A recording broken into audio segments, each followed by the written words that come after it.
Through silver shafts of sunlight, the king of the pod arrives. Beside him, the queen glides in shining grace. To the throne of coral they swim.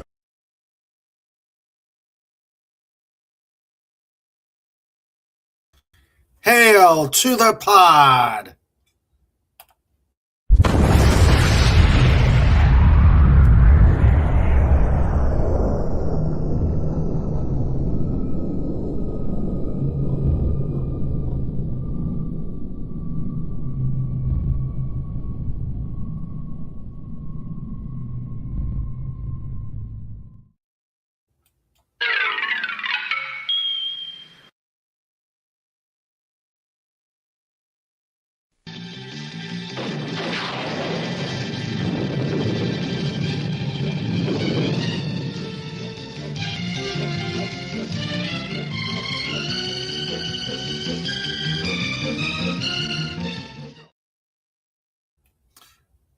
Hail to the pod, and welcome to King Dolphin Television, episode 444.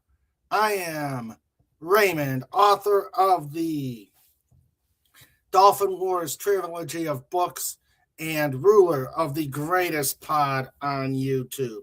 Welcome, everybody. This is a special episode. This is episode 444. And you know, every month we try to do a theme show, and I figured with episode 444, what better way to do it than celebrate the Fantastic Four and make it a theme show. So there they are. Marvel's first family, the greatest set of superheroes I know and I love. Your mileage may vary. So there we go. If you like these Just Cuz episodes, if you like the theme shows, please do what Legatus Leech and I always asks us to do. Like, subscribe, chat, cause mayhem.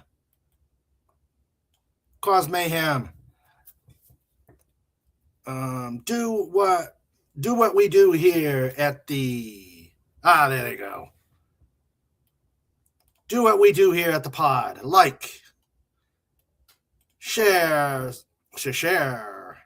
sub, chat, engage, enjoy, donate. And there's the tip line. And clobber. And definitely clobber. So let me also. Okay, let's do this one.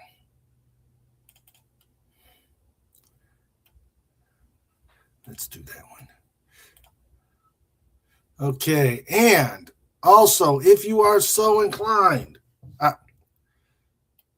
all right, so enjoy, donate, buy signed copies, and feed the dolphin fish.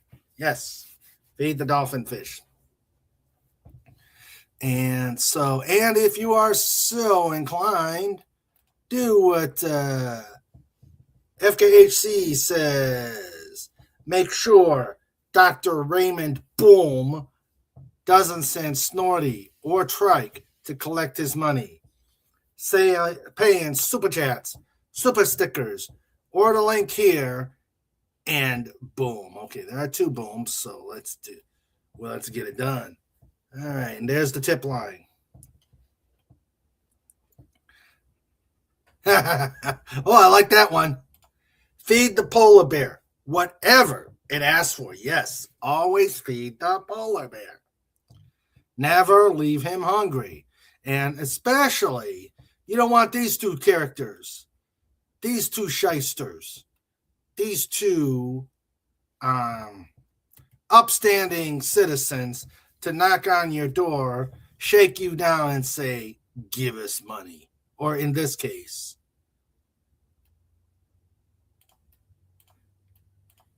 pay up now. Have you been ever repossessed? Have you ever had an item repossessed by one of these two? You know you have lost. I could see Snorter, Poopus, and Trike driving away with your Dodge Ram. And with your Dodge Ram as you run whimpering because you know you lost. So, yes, keep these two guys away by donating to King Dolphin Television. And as Snorter Poopus always says, hail to Trike the Tremendous. Hail to Trike the Tremendous. All right, so. All right. Okay, let us get this going here. All right, so let me welcome everybody who is here right now. And it looks like we don't have any of the usual visitors. So it's primarily the Lifeguard Corps. All right. So let me welcome everybody. We've got Sandra, our producer, King Dolphin TV in color, stereo. We're available a Sandra Feliciano presentation. We've got Trike the Tremendous, the official dog of King Dolphin Television. At the hospital, the trauma team, Wendy Webb, trauma warrior, is diligently preparing for an important surgery. Let's see. They said, this is Miranda, RN. Wendy is scrubbed for surgery. She asked me to give an apology to Raymond and Sandra for forgetting to inform you. Dr. R and Wendy are doing an emergency heart operation on a 2-year-old. We totally understand, team. Hope you do well. Please put a WTWTT out there for the Wendy Trauma Warrior Trauma Team to show that we are supporting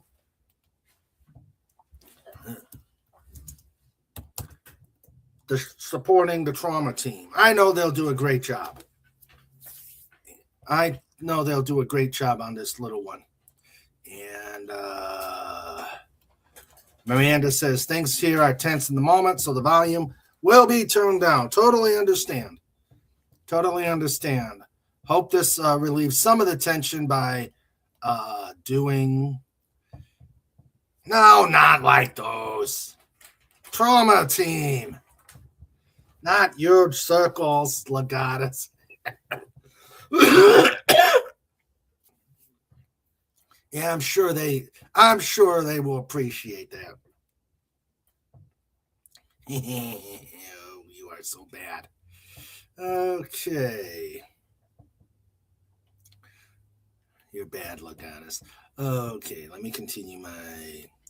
Okay, we have FKHC 2005. He may not be there right now, but he is lurking. Probably getting home from work and getting ready to join the mayhem.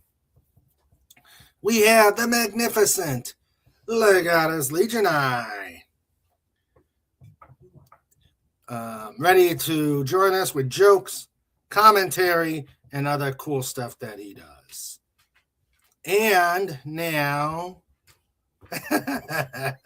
yeah, Snort, please. Snort says, may I smack Legatus on the noggin? And, the Comic Relief Crusader is here.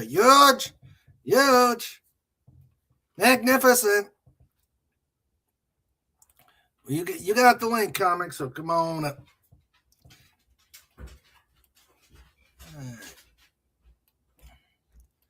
You got the Comic Relief Crusader. You got the Comic Relief Crusader. All right, and then the aforementioned Legatus Bopper.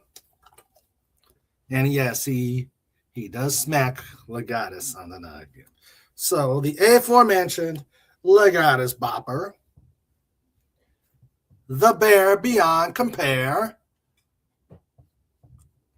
the head of the Snortopupus and Trike Collection Agency, ready to repossess anything, everything. You got an airplane, it's gone. You got a Dodge Ram, it's gone. You got a Corvette, oh, it's definitely gone. Yeah, and Sandra gets it. So Snort and Trike will repossess it and give it to Sandra. So yes, you don't want those two coming over to visit. All right, so without further ado,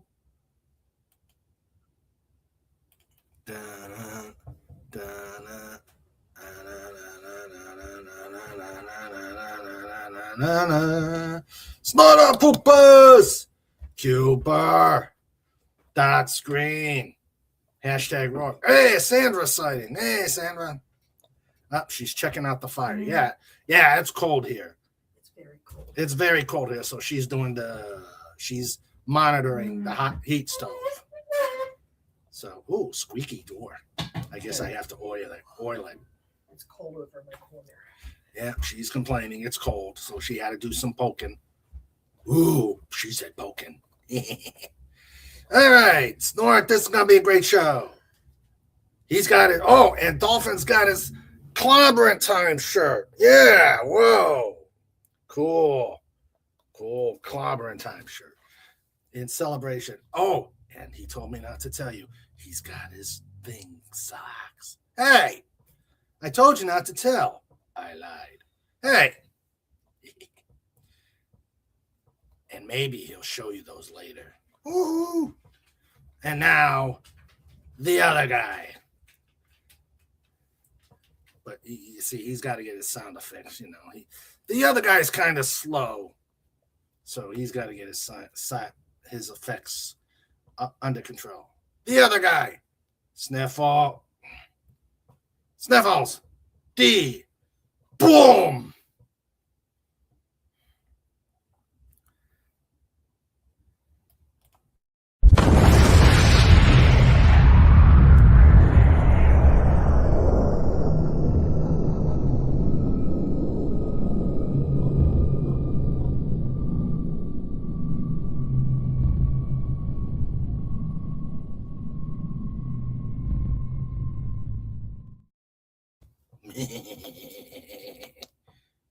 And now, the Invisible Bear.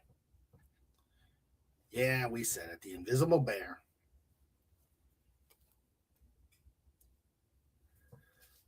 Snortopupus Cuber .kiss hashtag hug. Mwah. So I thought you're supposed to turn invisible.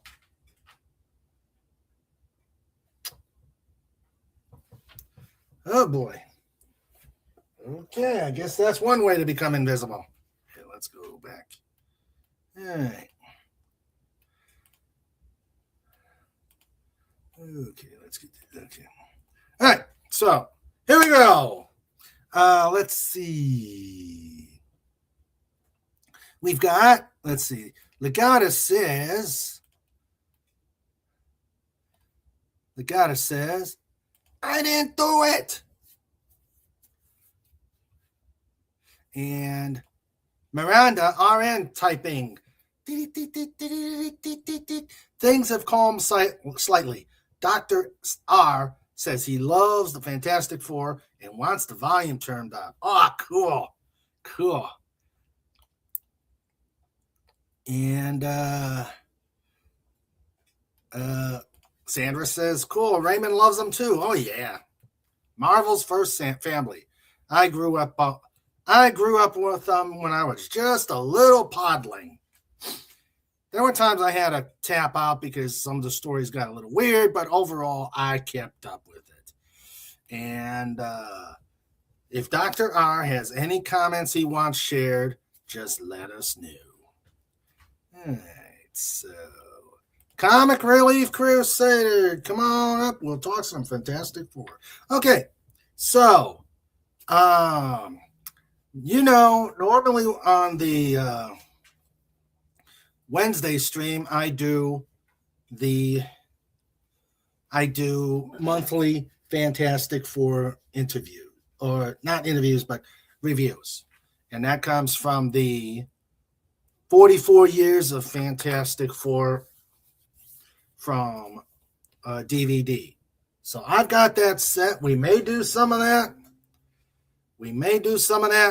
Or we may just talk Fantastic Four, or check out some of the other stories in the other eras of the Fantastic Four.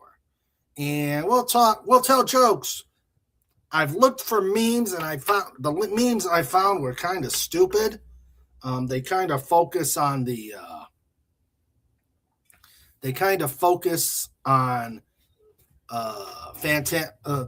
Fantastic Four movies, which except for the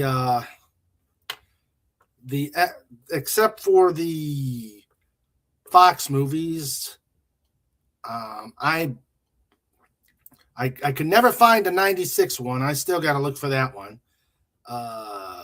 I saw both of the Fox movies, which were good.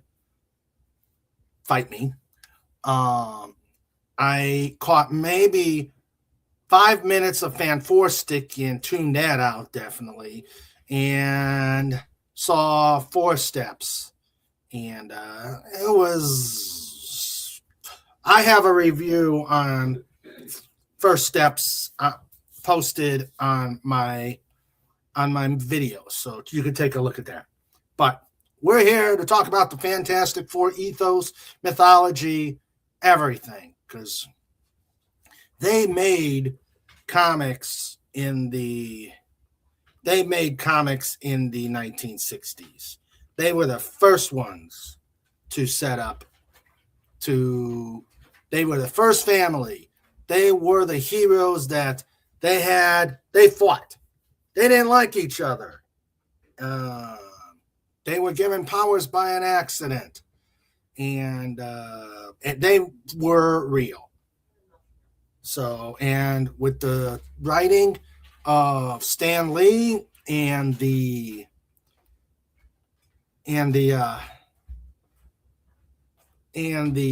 drawing of Jack the King Kirby, they became the linchpin, the stepping stone for the Marvel Universe. Who won the celebrity golf tournament? Answer: the Fantastic Four. All right, thus we start the jokes. Is that a joke? Well, I probably better than these. All right.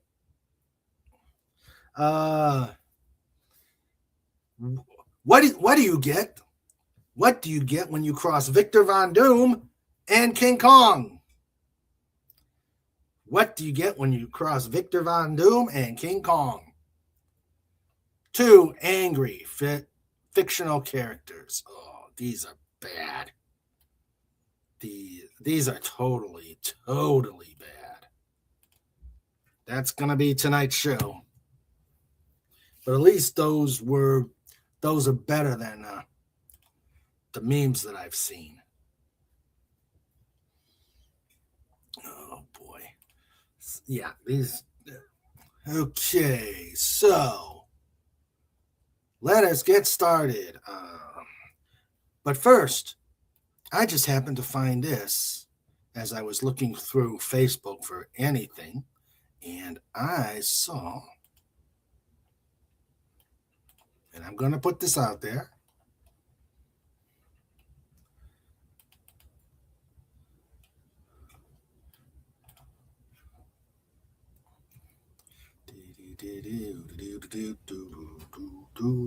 Okay. He started it all.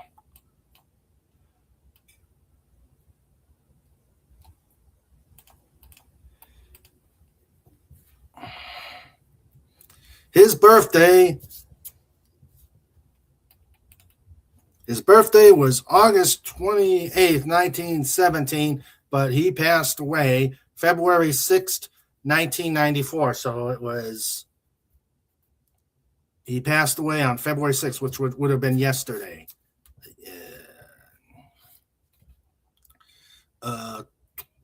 22 years. No.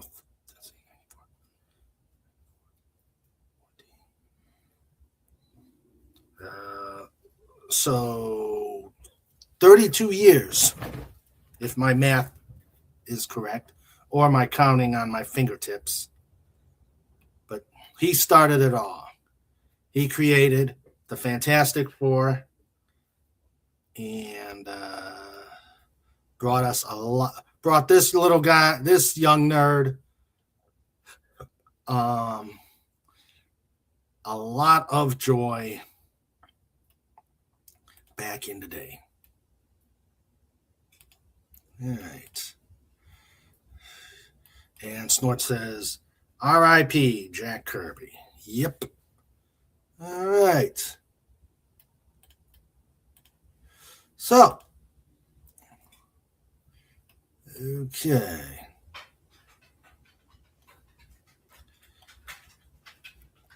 So I think I got some memes here. Let's start with this one. All right.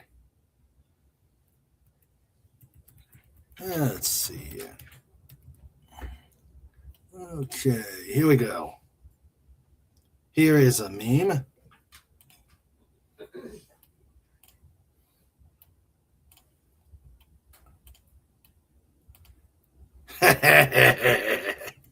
Who wins in a fight?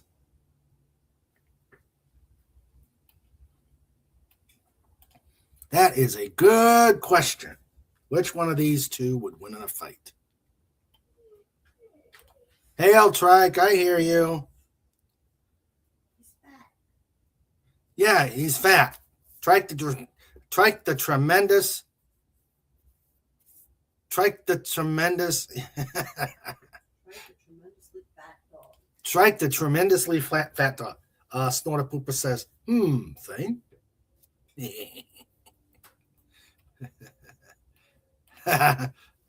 Thing, yeah.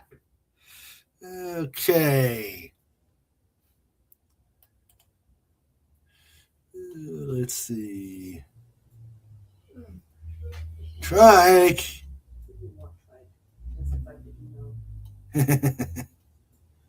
Let's see. All right. So,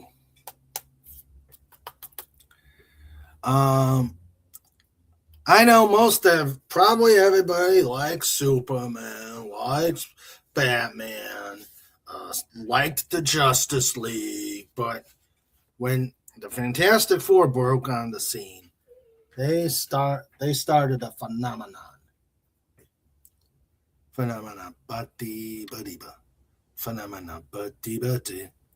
So, yeah. And I started reading them. I think I started reading them when I was 6 or 7. So they've been around for about 2 years after 2 years when I caught on to them. I could remember when we went on our Sunday rides, I would take I would take about an inch worth of comic books and take them into the car and read them because I didn't like the Sunday ride. They were boring. So I had to figure a way to occupy myself.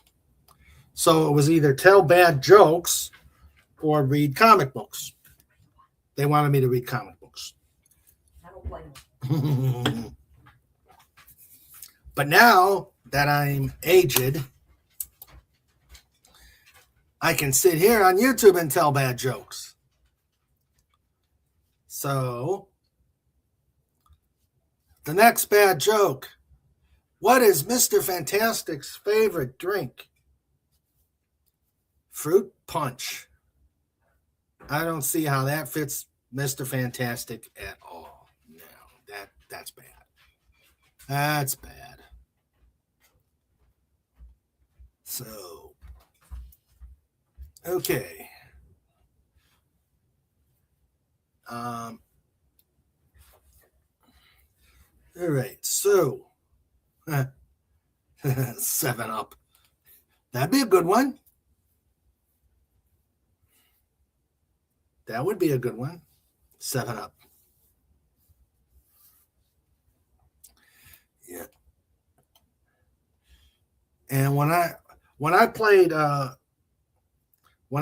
role play games when I was a kid, I was doing crossovers before the comic artists would. Sandra says, "Why don't you join him? He needs someone to keep him under control." Right? But no one can control me. All right, so let us go to the chat to see, one, do we want to do a review of the next 2 issues? Do we want to look at some other artists? Do we want to go modern? Or do we just want to chat about who's your favorite comic or Fantastic Four character? What's your favorite story? Who is your famous bad guy other than Doom?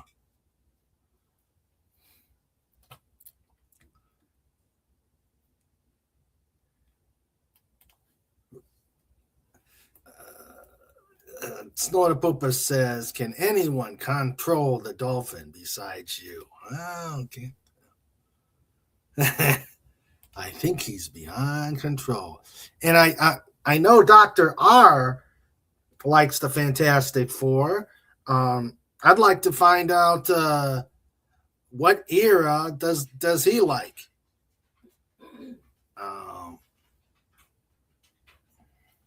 Yeah, we had Doom and Namor, who actually teamed up sometimes. Yeah, they teamed up a lot. They were definitely some frenemies. Okay, general discussion. That would work too. So, okay. Oh, but I owe a couple of booms. Oh, shoot.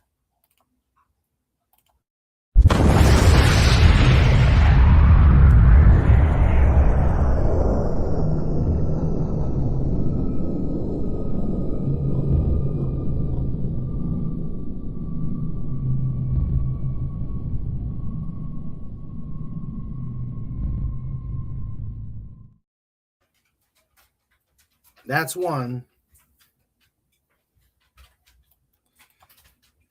I know, Snort. I know. Or how about the cringiest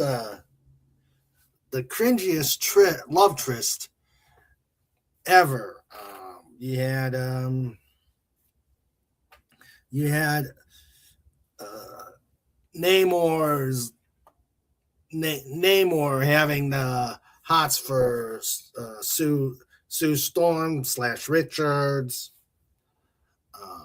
That went on really throughout the whole thing, despite the fact that she's married. In fact, the last time they Namor started getting all googly-eyed about Sue was in the Dan Slott run about 5 years ago when they were fighting Dr. Doom. And she just said, I think she would have said ew, but I think she just went along with, come on, I'm married. I have 2 kids. So, yeah. But yes. Okay, so we'll talk. Let's see. Again, they were just 4 ordinary people. Well, kind of ordinary. 4 kind of ordinary people who were, through an accident, were given extraordinary powers. As their saying goes, a brilliant scientist, his best friend. Let me get it right, because I know I'm going to screw this up. Smoke him if you got him. The torch will light. The torch will light your cigars. But I got to get this right.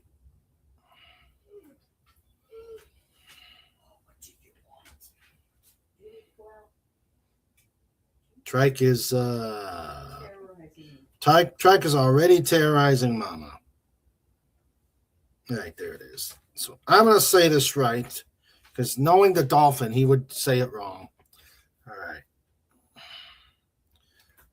A brilliant scientist, his best friend, the woman he loves, and her hot-headed younger brother.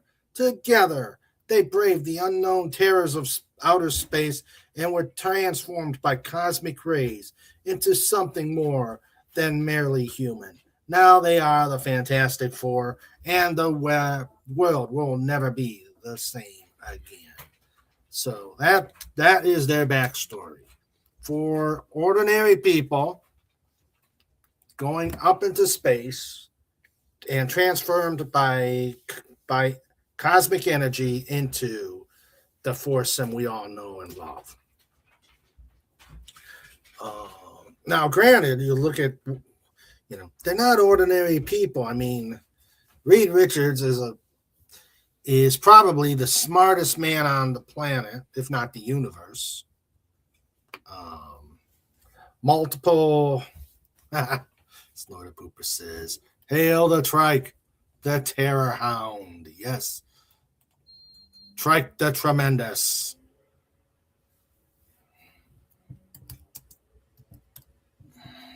All right, let's see what they say about him. Let's see. You got Mr. Fantastic. He's mastered mechanical, aerospace, electrical engineering, chemistry, all levels of physics, and human and alien biology. Business Week listed Mr. Fantastic is one of the top 10 most intelligent fictional characters in American comics. So he's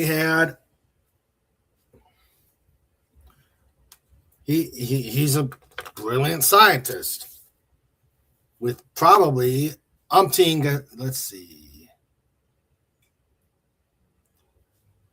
Before 20, he had several degrees under his belt in the sciences. Probably a couple of PhDs in there, too.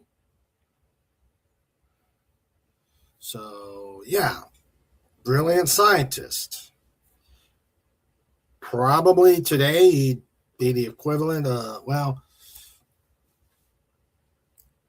he'd probably be the equivalent of Einstein, Hawking, Susskind, Feynman, all put together with the ability to just build things.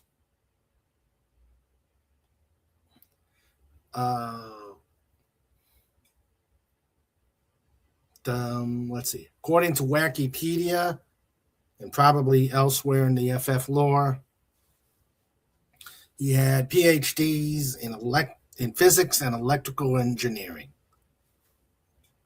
by the age of 22. So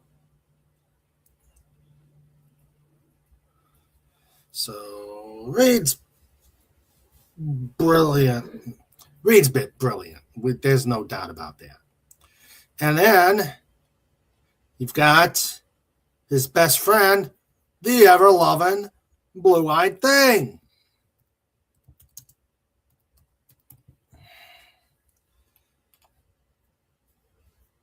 Who's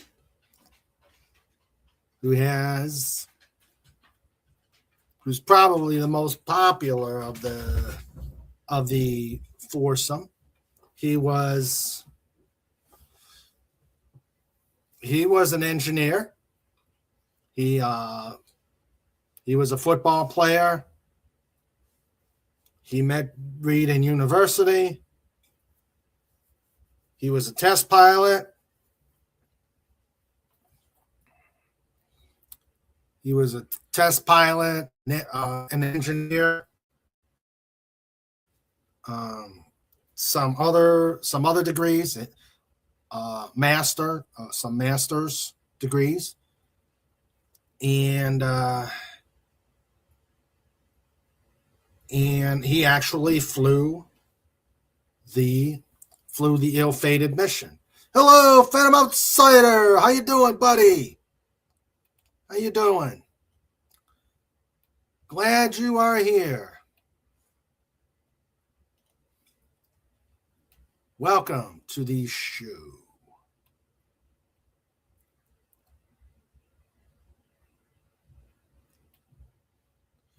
All right.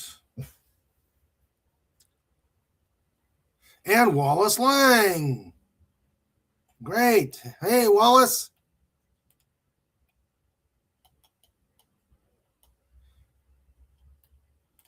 Welcome, my friend. All right. So he actually flew the ill-fated mission that turned him into the Fantastic Four. Let's see something. I'm trying to see in Wikipedia.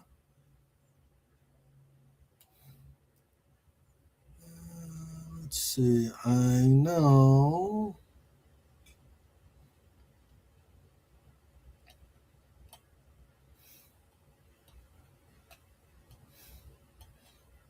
Yeah, I know he's got at least aeronautical and regular engineering. Oh, and chemistry. So he's got master's level degrees in. Actually, let me get this right. I'm going to check the lore. I have my various sources. I will get the lore.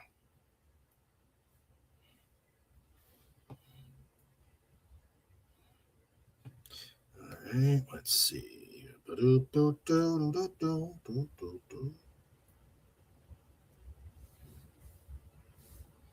So, despite the fact he talks like a thug, Ben is pretty smart. Let's see. I'm trying to do my research.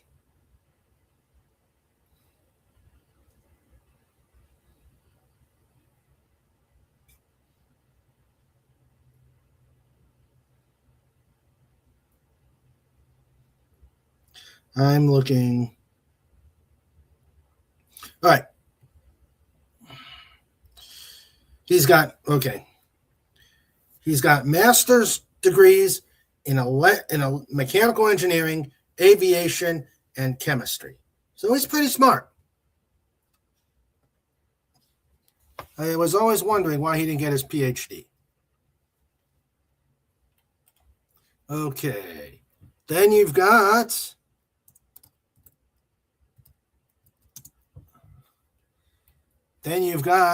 his girlfriend / wife,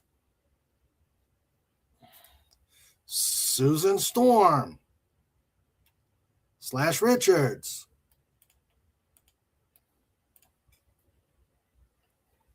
That is my favorite. That is one of my favorite. That is one of my favorite renditions of her.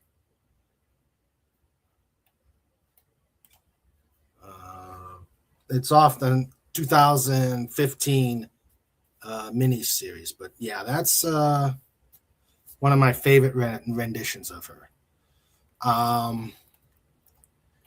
She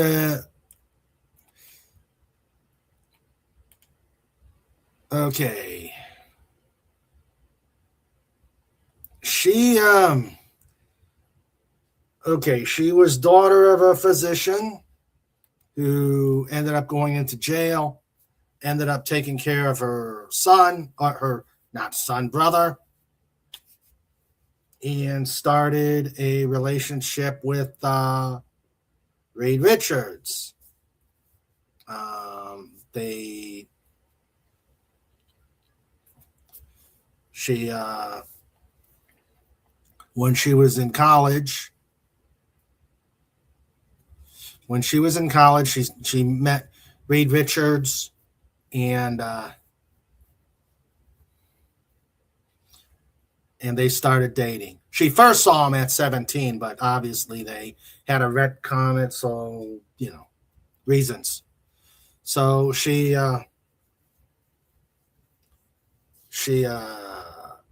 dated Reed. She ended up on the team. She ended up on the ill-fated flight and became the Invisible Girl, and later adapted it to Invisible Woman. Now, recently,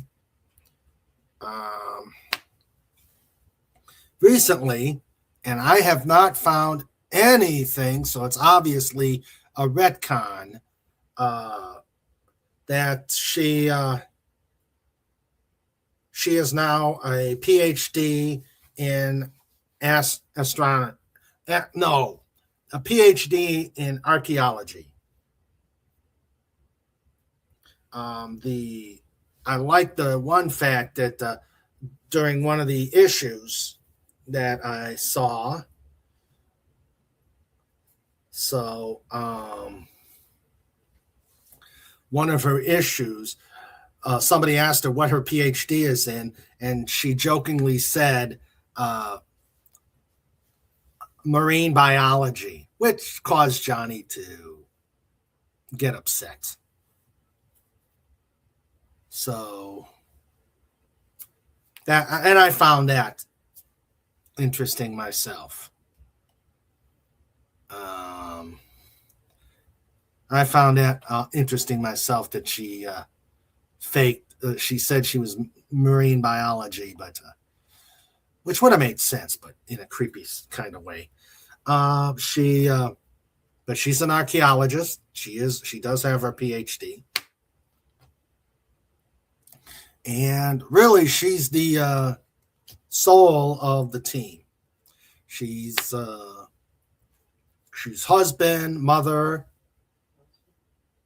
she's wife, mother, at times leader of the team, and not afraid to kick her husband's butt when he needs it. Let's see. Okay. We'll come back. And then finally, Johnny Storm.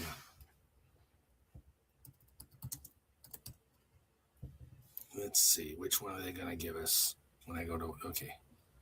Yep, there he goes. Johnny Storm.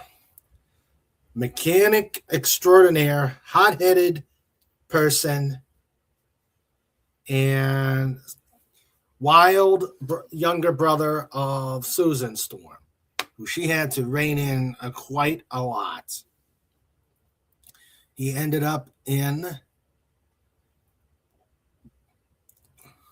Sue raised him, and he was 16 when he joined the space flight, and he became the Human Torch. So that is the team. And again, they're a family. Back in the 70s, me and another comic nerd were discussing what were the various dichotomies of certain teams. We compared the various teams. The Avengers and the Justice League were superhero teams. The Legion of Superhero was a veritable army. but the Fantastic Four, they're a family, and it tended to be an extended family when you look at all the various sub-members of the extraneous members of the team. But bottom line, they were a family. Let's see. Let's go and check out the chat. Let's see. Phantom Outsider says Ben was always smart, but it was his fight. Fez! Fez! Hello! Welcome to our fantastic show, our fantastic theme show, talking about the Fantastic Four. Very good to be here. Good. And I'm sorry, I was out at the butcher shop, and because I had thought the theme for tonight was the Fantastic Fur, so I wanted to put together all the fur from the butcher shop, and never mind. That joke completely bombed. We will try harder for next time. Yeah, let's move on. So, but I've got some pretty bad. Were you, when you were a young whippersnapper, you were into comics, right? I was into Sergeant Rock, Unknown Soldier. Oh, you were into war stuff. Yeah, and there was another one, Gravedigger. I really liked a lot. Oh, okay. And they were kind of, now and again would cross over, or did once or twice, but it was really pretty cool. Okay. And some of the Superman I would see, at Boy Scout camp or something, or with those I only wanted the origin stories, because that's what always seemed to be the most fun, was how a person became, went from little nobody like me into somebody like them, or in the case of Fantastic Four, how they became the Fantastic Four from being just ordinary, mild-mannered, boring people like, you see every day. Yeah, I was actually just going into that. They were, they're ordinary compared to what they became, but I don't think they were ordinary at all. Yeah. I mean, you've got they were kind of like a dysfunctional family, weren't they? They are a dysfunctional family. And you've got the Reed is the Reed Richards, Mr. Reed, Fantastic. He seems the most normal of them all to me, but then I'm a guy, so Well, Susan is, sort of the mother, the Donna Reed meets Trainwreck, and Ben Grimm. Well, he seems to be that the older kid who keeps throwing his weight around. Get it? Yeah. Yeah. Weight, bulk, rocks. Yeah. That one bombed almost as bad, but anyway. And the other one was Human Torch. Steve. No, Steve? Johnny. No, Johnny Storm, the Human Torch. Yeah, he seems to be just a bit of a hothead. So, yeah. So, and they needed a dog. They needed a Fantastic Fox. They ended up with Herbie, the little robot. Herbie. Oh yeah, the little robot. Long story. Let's move on. Let me get to Herbie. Okay. Yeah. Phantom Outsider says Ben was always smart, but it was his fighting and strength, also strength and character they focused on, because compared to Reed, everyone is like a cabbage or a polar bear brain. He's already starting to bait the bear. Hello, Snortopoopas. Hey, Snort. Phantom says, sorry, Snort, but not everyone's that bright next to Reed. That's why Dr. Doom is so mad. So his doctorate was from Latveria University, so it's suspect. Yeah. He just does when he heard that Richard was calling him Doctor, he decided to add Doctor to his name. Thus, Doctor Doom. Mm-hmm. Let's see. Wallace Lang says, I admire how Stan Lee and Steve Ditko, no, it was Jack Kirby, created the Fantastic Four. I am still primarily a fan of Silver Age comic books, for they are what I read as a child. Oh, yeah. That's something else I should mention about comic books themselves. In my father's day, about the Golden Age panic with the parents going nuts over comic books, censorship, that, and the other. My father had all of the spirit. Oh, yeah. And nice. It ended up one day his father found them and threw them out. Mm. Do you have any idea what the full set of Spirit comic books is worth today? Mm-hmm. I could buy a new car and not care if it rusted in a week. I know what you mean. It was the same with mine. I had desk drawers full of comic books, and then when I took a hiatus from comic books, my dad just up and tossed them. I had probably some valuable ones.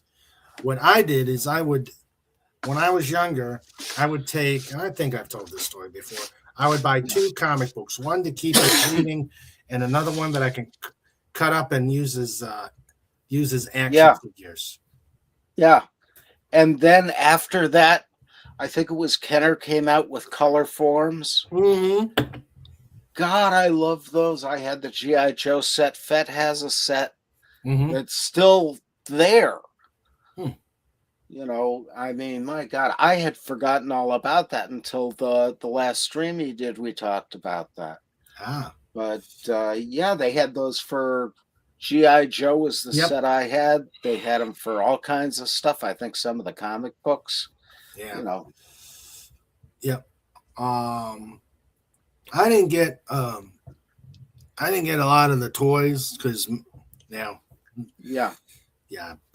I wasn't allowed to get action figures because my dad thought even they were dolls. So action, figure. No. Yep. Let's move on. Wallace Lang says, I admire how Stan Lee and Steve Ditko, you mean Jack Kirby, created the Fantastic Four. Okay, well, I read this one. Phantom Outsider says, that's why Sue liked Namor so much. She she got a degree in marine biology at Atlantis University. So also suspect. Yeah. Namor backwards is almost Roman. Raymond. Oh, no, it's Roman. Roman. Oh. See, I'm hyper backward dyslexic. Okay. For the moment. Yeah, I see. Phantom Outsider says Wallace Lang, it was Jack Kirby and Stan. Ditko didn't have much to do with Fantastic Four. Yeah, that's true. Ditko was on Spider-Man and Doctor Strange. And just as freaky a drawer as Jack Kirby. Wasn't Ditka the coach of the Bears? Oh, that was his older brother. No, that was Ditka. That was Ditka. Okay. StreamYards is not letting me on. Keeps saying to restart browser. Yeah, I don't know what's going on. Oh, no. Oh, boy. Hello, my Fez brother. I read a couple crossovers in the Amazing Spider-Man comic books where the Fantastic Four were on. Yeah. Oh, that's where I know Ditko from. He had a dancing school back in the 70s called Discotheque. You're gonna end up in the pit. I am so below the pit right now. You can excavate. Yeah. I'm digging an escape tunnel back to the Eclairs at the Kitty Bay. Well, calling the cupcake on the AWACS a cookie was kind of. I am sharp like bowling ball. Wallace Lang says, I always prefer you have the origin story comics from DC and Marvel Comics. Yeah. Phantom Outsider. Reed was an ordinary everyday garden variety, once in a generation genius, but hey, come along all the time. Yeah, come and visit the university I used to work at. There should be a sign out in front of the place that says, "You're not dealing with any geniuses here. Relax." Snorter Pooper says, what about the somewhat adequate 6? Yeah. Well, that'll be any handgun made by Taurus. Mm-hmm. Well, I don't disagree. I do not own one. So it was interesting that Reed explained to his daughter why he did what he did. He was afraid that they would turn him into his family into experiments and exploit them, blah blah blah, unless he decided to change their futures for them, and thus he made them celebrities, which I thought was a very, very innovative way to. It was a very innovative way to make to change their fate from possibly being guinea pigs to going to the Oscars and being made guinea pigs. Oh wow! FKHC 2005 just did a tip for $4.44 in honor of episode 444. Nice, thank you, Tim. Awesome. Thank you, Tim. And because of that, you get a special once in a lifetime. Boom. Oh no.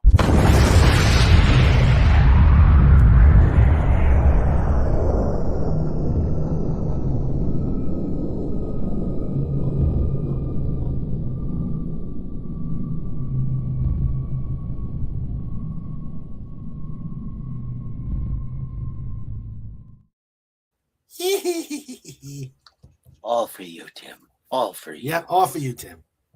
Okay, and FKHC says it will cost $1, Fizz. Phantom Outsider says, yeah, Ben was an extremely smart, capable, and brave individual war hero pilot and gridiron star. Yeah, those guys are everywhere. Yeah. Yeah.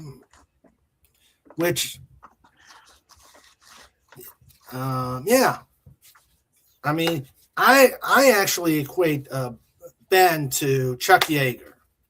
You know, a redneck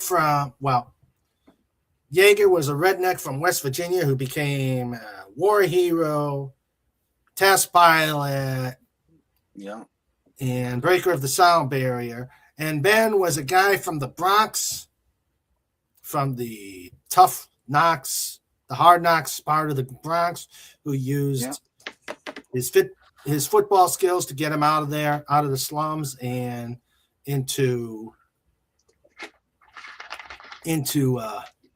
more trouble than I want. Yeah. He ends up as a guy with rock armor. Yeah. Yep. But I do like that sometimes they did put him there where, he was able to use his brains rather than his brawn. Yeah. Yeah. Oh, would have been nice if they had Kiss makeup And suddenly they find themselves on stage, and Ben is being the Ace Frehley character, and suddenly realizes, hey, wait a minute, I don't have fingers. Yeah. No, Ben would be the front man. I would think Ben would be the front man. Ben Gunn is Paul Stanley. Ben Grimm is Paul Stanley. Either way. Yeah. We got a meme from FKHE 2005. Thanks for the memories. I don't do Bob Hope. Welcome to Pennsylvania. Home to the biggest potholes and the most expensive toll road. Yep. And there's a reason for that toll road. What? They're robbing the tolls every year to replace all the bridges, and they raise the tolls every single year. And the that's on 476, which is down the road from me, the Pennsylvania Turnpike north-south, and then 78 the east-west. And God, it's a nice road when there's no trucks on it, but yeek. When they tie up traffic, they tie up everything. I accidentally drank holy water with my laxative. I'm about to start a religious movement. Oh, good Lord. He said, unironically. Hey, Grandma, what happened to the money you got from selling Grandpa's fishing boat? Huge circles, huge. I got life preservers. Join the 3-day challenge. No bacon on February 29, 30, and 31. When you use your demons to your advantage. Yeah, there you go. Is that child OSHA approved? I am 21. All right. So, let's see. By the way, what's the temperature down there? 15 degrees. I am at -1. Woof. Keep that up there. Yeah, it's supposed to get to -32. Well, let me do a feels like, because we've been having wind. We've been having wind here, and let's see. Yeah, we had it since about 3 a.m. It's calmed down mostly now, but it's supposed to come back. The temperature is 13, but it feels like -7 because of the wind. Yeah. Well, if it feels like -7, guess what? It is -7. We got our wood stove going on. Let's see. Phantom Outsider says Will Eisner's The Spirit is mucho moolah these days. Let's see. I've got a reprint compilation of The Spirit that was published by DC about 10 to 12 years ago. Very cool. Snort says, The Bears. The Bears. Yeah. The Bears. The Bears. The Bears. Roman. That's why it was done on purpose by his creator, Bill Everett. Yep. Snort is guarding the eclairs. Phantom Outsider saying listening while eating the eclairs. Snorter Poopus thinks he's guarding. Oh. Eclairs aren't for guarding, they're for eating. Yeah. Snuffles. All right.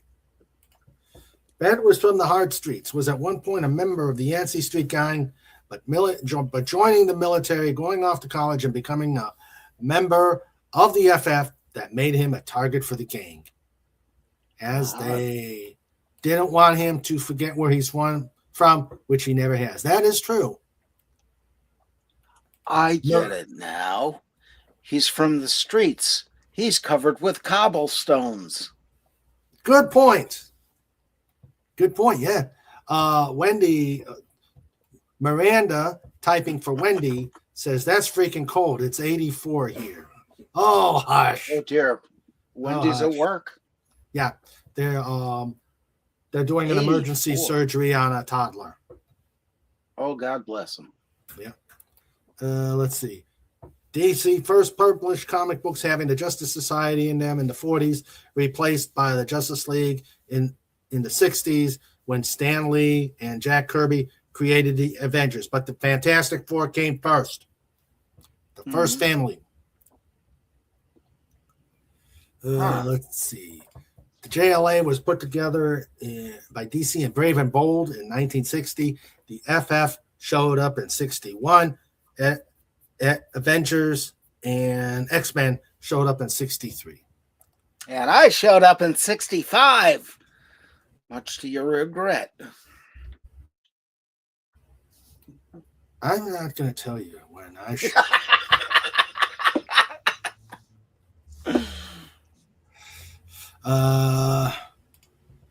Sandra says, Wendy, rub it in. But of course, during the summer, it only gets over 100 a couple of days. And Snort, 56 in lovely Pinellas County, Florida. Yes. Yeah. Now, see, that's a livable temperature. Phantom Outsider says it's 4 degrees here in central New Jersey. New Jersey. All right, let's see. I want to see if. Okay, there it is. All right, let's see. Let's see.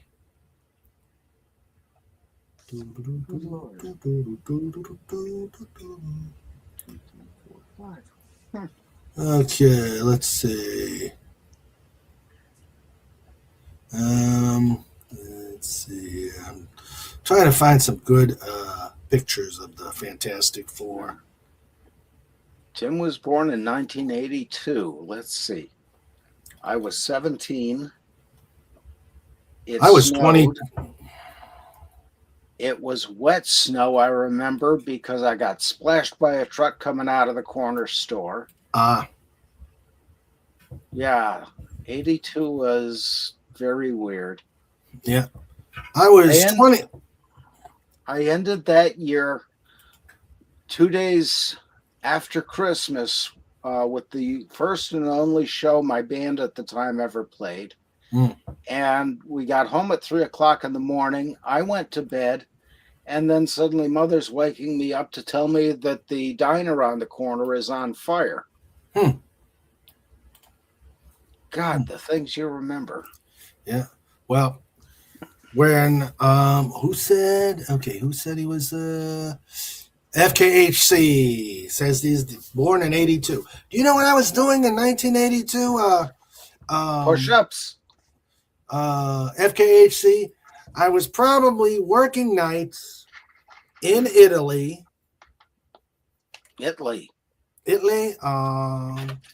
Near I was working in Italy, married. Probably it was nights. Yep. Now, did you ever get to Florence? No. Oh. No. We actually we lived in northern Italy.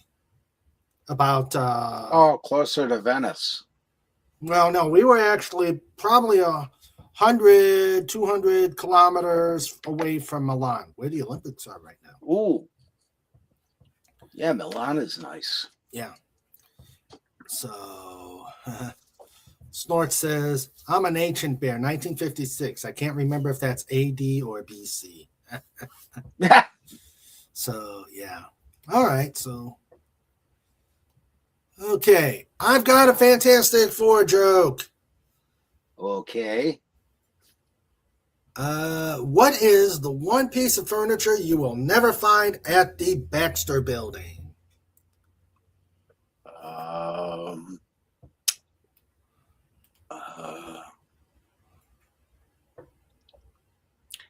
A recliner? Nope. Okay. A silver sofa. Oh, God. Ouch. Yeah. Ooh. Yeah. Yeah. I may need to take a pill for that joke. Yeah, you probably knew too. I did too. That's how I got all the other ones. We visited Rome, Tim. We visited Rome. Yeah. Yeah, we were in. Oh, I've been relegated to the cage. Well, let me. Ooh. Let me do. Comic Relief Crusader has condemned you to the stupid internet. Or is he having trouble with the internet? I think He's having trouble with the internet. Okay. Aw. So I am relegated to the cage. King Dolphin. King Dolphin. Life on the inside. Yeah. All right. So, yeah, that punt was painful. I like that it's got stripes Yeah. because you could escape and mingle in with the zebrafish. Yeah. Or the clownfish. Ooh. All right. So, let us get back to. Let's see. Let's go back. And of course, it was Reed and Sue's dating was kind of weird because they first met when she was a teenage, when she was not 18, and fell in love with him, and he fell in love with her, but I guess they had to wait because of reasons. Yes. So, and then let's see. She's become let's see. She's a member of the team. She's led the team. She's been a mother. She's been a super spy. Storm, Susan Storm. Dun dun dun dun dun dun dun dun dun dun dun dun dun dun dun. And I actually saw someone who slapped on a bass the James Bond theme song. Oh man, that was awesome. That was awesome. Yeah. I can see that. That would be interesting. Yeah. Well, let's see. And here, let's get this one. Here is Jack Kirby's Tombstone. Tombstone. Ugh. I gotta get some water. Yeah. Yeah. And now we had a Kirby family, was a very prominent family in Wilkes-Barre, Pennsylvania, actually right across the river in Kingston. And they had Kirby Park right next to the river. And they actually had their own zoo there. It was really, really nice. And now it's, since about the 60s, it's been overgrown jungle. It's too bad. That was really nice. I wonder if he might be related to that family. I don't know.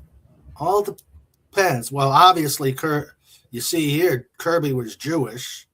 Mm-hmm. Yeah. And there was the taboo back in the day where they didn't mention the religions of superheroes. In fact, it was right. It was not until the late 90s.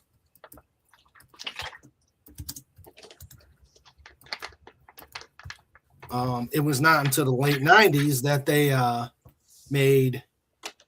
that they revealed that Ben Grimm was Jewish. Yeah, it's strange the way things went like that, but to appeal to a wider audience, I guess you would want to, either include or not mention everybody. Yeah.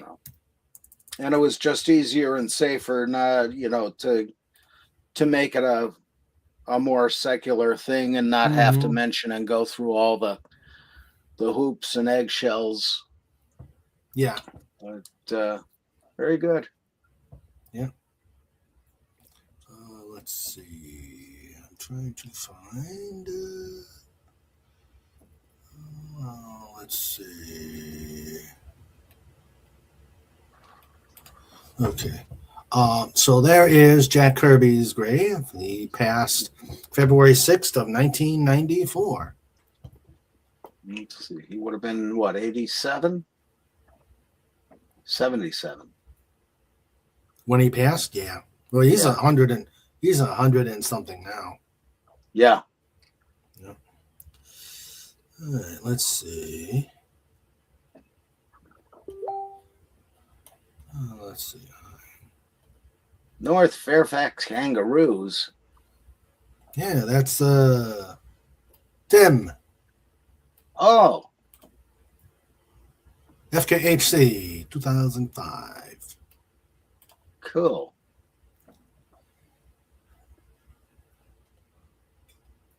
By the way, when is the Super Bowl? Is that this weekend? It's tomorrow. Oh dear. Yeah. Where are they holding it? San Francisco. Oh, Yeah, and it's sort of like it's going to be a big sports day because the Olympics are going on. Yeah. Well, it would have been fantastic because, you know, the thing with Bad Bunny and all this. Wouldn't it be great if they held it in New York and nobody showed up because it was too cold? Yeah. Because they're saying it's going to be like 2 minutes outside and you get frostbite cold. Let's see. Okay, I gotta find some. There's some more memes. Yeah. Yeah, I get it. That's about right. Yeah. Last scene, heading for a Wawa. Godzilla escapes Massachusetts, gets lost in New Jersey. Ah. What are you two viewing? 30.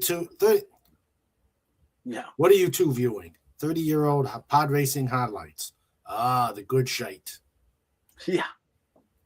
The reason Gen X will live until 100. Flintstones vitamins. We are Flintstones, kids. Oh, there's A Gazoo. million strong and showing. I didn't know they had a. I didn't know they had a Gazoo vitamin. Yeah, that was Viagra. Oh, sewer was blocked by large poo. Oh, sad. Oh, Very dear. sad. Very sad. There it is. And remember, Pooh is wearing a red shirt. Oh, no. Wait a minute. This ain't Star Trek. No, Yep. it's Fantastic Four. Yes. All right. Yep. Phantom. Oh, very good answer, Phantom. The answer is waterbed. Ben can't use one. True. You would think Torch would use a waterbed. No way. Reed. No. Do you think Torch would use a waterbed? Nah. Oh. No way Reed would let Sue have a bed. That would remind her of Namor. Yeah. God, I love it. Oh, yeah. That's a good one. In both movies of the movie Superman 2, there's a woman at the crowd of Niagara Falls who says, "Of course she's Jewish." Yeah, well, his suit was so tight, you know, you could. Mm-hmm. Anyway. It was well established in Marvel that at least that the various characters who believed in God in some form or fashion. After all, a lot of them fought demons and devils. No one cared about the particulars. Yeah, because I would slow down the story something fierce. Yeah. And Phantom says that line was a nod to his character creators, Joe Shuster and Jerry Siegel, who were both Jewish and lived in Cleveland. Yeah. Yeah. Yeah. They lived in Cleveland. All right, let's Cleveland, Mm-hmm. as Howard the Duck put it. Yeah. That's right. Howard the Duck hung out in Cleveland. Yeah, I saw 15 minutes of that movie, I think. Ah. That line was within those 15 minutes. Yeah. Okay. All right, let's go back to the chat. Okay, we're at the chat. All right. So we've gotten the basic four, and then you go to the extended family. Reed obviously married Sue, and they had a baby boy, Franklin, which I'm really pissed at the movie about that they're making Franklin well, I call it do a, the old do a machina. I call it do a Yeah. wah, or Yeah. do a baby, Yeah. because the You baby rem- is the bestest ever. oh yeah. And kids always ruin the show. You Mhm. know, you remember you might remember the old Thin Man series of movies with William Powell. Mm-mm. They were really good detective series. I think they're on Pluto or Tubi. One of them is at least. Really good movies from the 40s. And it was William Powell and Myrna Loy. He's a bit of a drunk, but a detective. She's rich and he married her because he loves her, but also for the money because she was loaded. And they were great stories right up until the one where they had the kid. And then Mhm. they got boring because the kid's involved. And of course, Mm. there's going to be a threat against the kid or kidnapping or anything like that. Mhm. Every time you put a kid in a story like that. Well, when you have Galactus saying, "I want the baby," Yeah. the story's going to go south. Yeah. Yeah, true. As a baby, Franklin beat Ultron 6 when he woke up from the coma, and Reed put Franklin in. That's true. That's true. Mm. That is true. But yeah. So, I mean, I was okay with that. I mean, Franklin they made Franklin learn his powers. They had to watch out because, yeah, he was probably a kid that could wipe out the universe in the comic. Oh, This one, great. They just made it do a machina, and yeah, the baby made Mama well. The baby probably said, remember, babies probably said, "Not the mama, not the mama, Not mama. not the mama." Daddy, daddy, dad, daddy, daddy, daddy, dad. Not the mama. Yeah. I love that show, Dinosaurs. I am both happy and embarrassed that I remember that. I love Dinosaurs. Yeah, that was a funny show. Yeah. Reed and Sue hired Agatha Harkness as to babysit Franklin, and she was a real witch. Yeah. Mm-hmm. Yeah.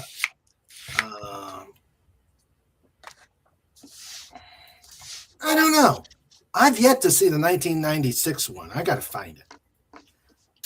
I think Disney. I think Disney is keeping it buried far deep. Could be. The only one I saw was the one from the early 2000s.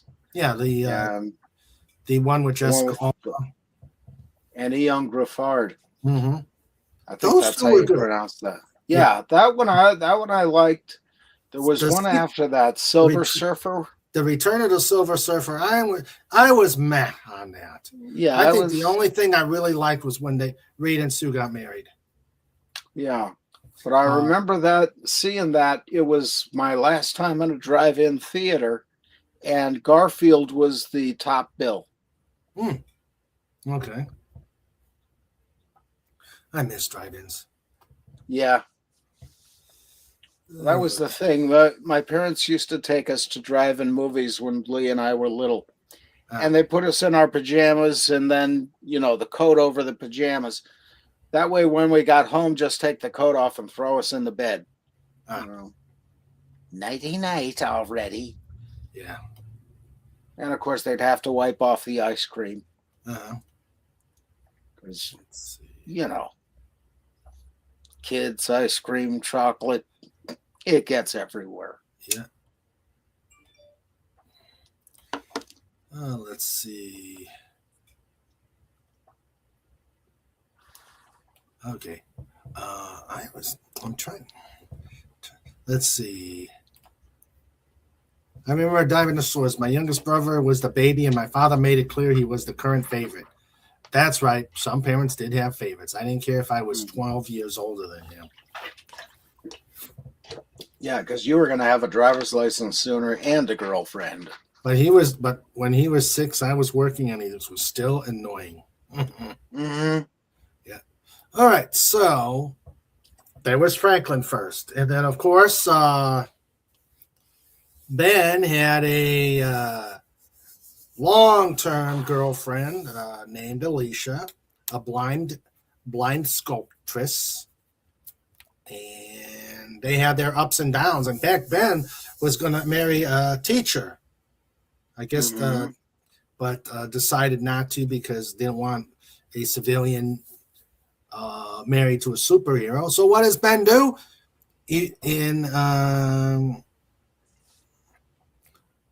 Some years back, he proposes to Alicia, and they finally get married. Took him long enough. Yeah. So now Ben's married, and they've adopted 2 alien kids. Go figure. And go figure. And then and Johnny still doesn't know who he's gonna be with. He's had so many gals. Yeah. He's a hot guy. Yeah. He had a normal gal, Dory, who didn't. We didn't see so much in in Fantastic Four. It was on when he had his own series. And then he dated the Inhuman Crystal. Let's see. Then he dated Alicia, who ended up to be a Skrull clone.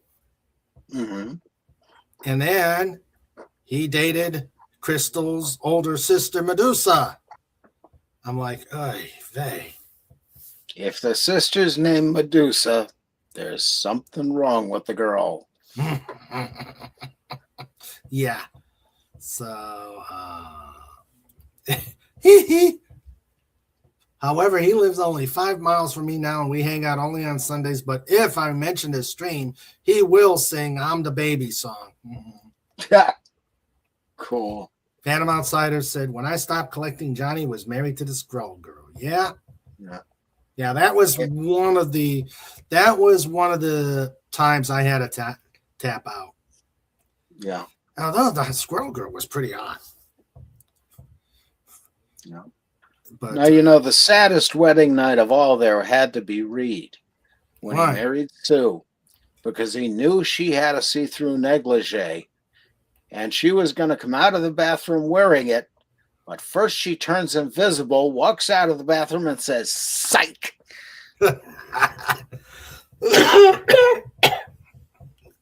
Yeah. Yeah.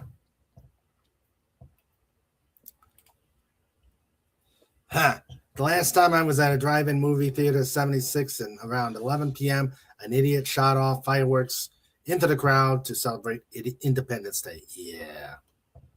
That's idiotic. Yep, nothing says patriotic like shooting fireworks and trying to blow up your fellow Americans. Yeah. Yike. Yep. I think what's going to happen this year, but yeah. All right, let's see. Yeah. It was Doris and Peter Parker who dated her briefly. The Crystal, then Frankie Ray, who left to be I forgot about Frankie Ray. Frankie Ray. She had flaming powers and then went to be the Herald for Galactus.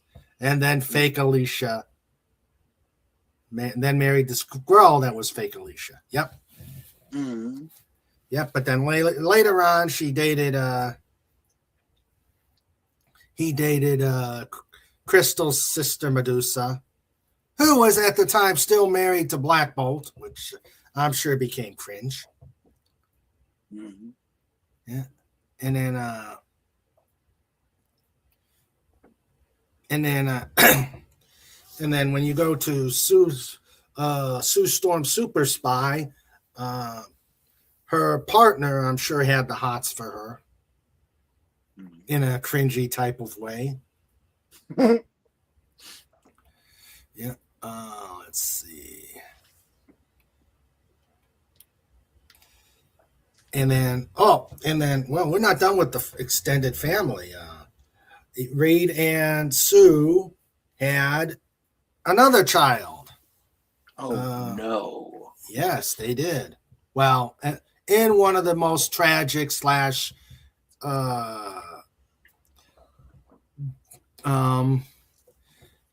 in one of the most tragic slash odd circles, if you may say. They were pregnant, or she was pregnant after Tristan after they had snoo in the negative zone, so the baby was going to be the baby wasn't going to be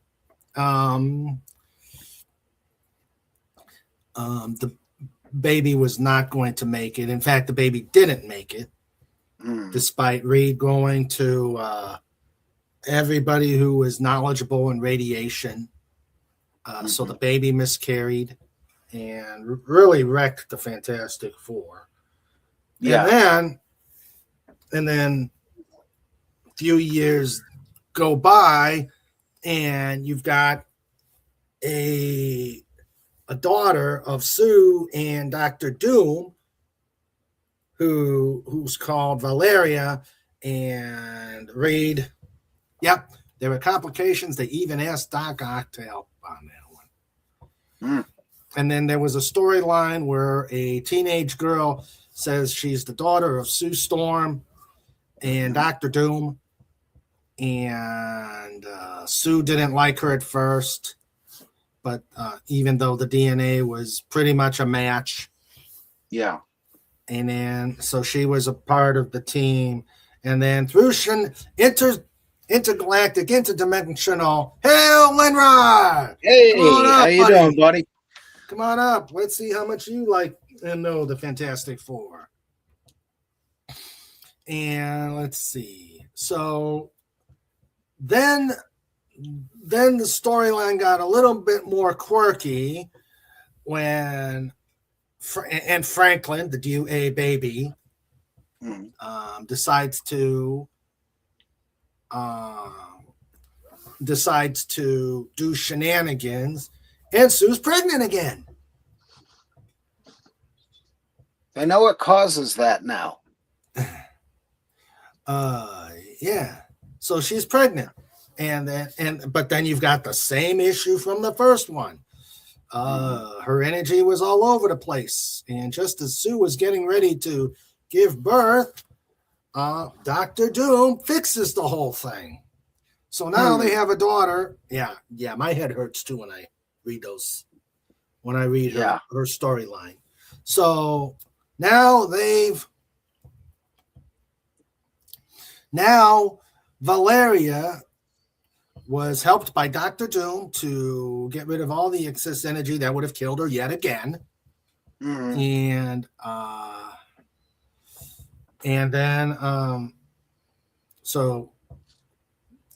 then she started out normal. She started out as a normal baby, but then ends up to be just as smart as Reed at the tender age of 2. Oh dear. Yeah. She becomes just as smart as Reed at the age of 2. Of course, that reminds me of a certain character in my books.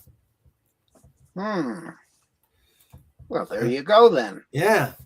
Phantom says, no, that was Reed and Sue's daughter. Doom helped to make the kids survive, and as recompense for his help, Doom got naming rights and also guaranteed no one would ever harm the child. Yep, that is so true. Cool. Yep, I got to tap out a minute. I'll be right back. Okay. All right. Reed Richards and Susan Storm Richards had another child, which inherited the father's powers, so he was called Silly Putty Richards. That's a good one. So that is the basic family of the Fantastic Four. So and then they had various fallouts and stuff like that. They get other members of the Fantastic Four. You had Crystal take over for Sue. Medusa took over for Sue. I think Sun.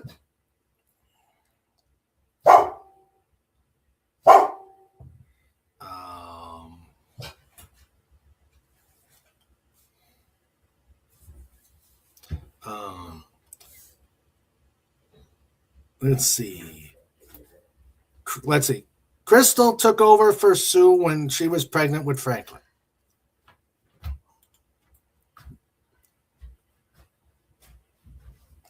What's It doesn't matter how smart Valeria is or gets, as her older brother is one thought away from making himself an only child again. Franklin, I'll erase you and no one will even remember you got that. You got that? And Snort says, woof. Yep. So let's see. Let's see. We had Crystal take over for Sue when Susan was pregnant with Franklin. One.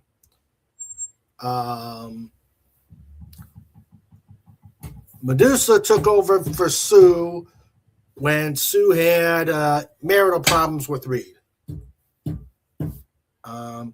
Luke Cage took over for Ben when Ben lost his powers. She-Hulk took over for Ben when he was on Battleworld at the end of Secret War. And various and sundries. Spider-Man was a member.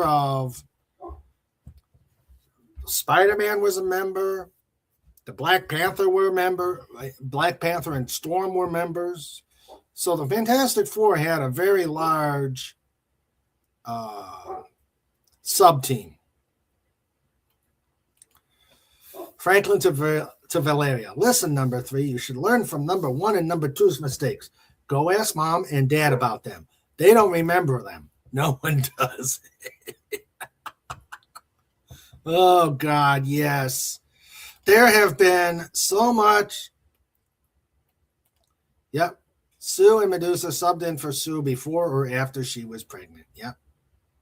Oh, Medusa actually, it took a while for Medusa. I think Medusa came in after,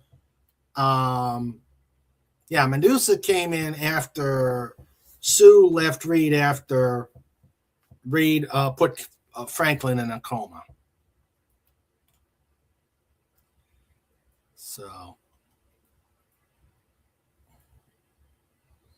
let's see. I am looking. There is a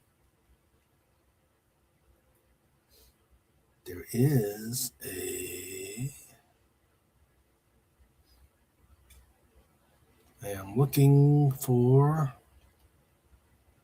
a really good picture of a family picture of the Fantastic Four. I am looking.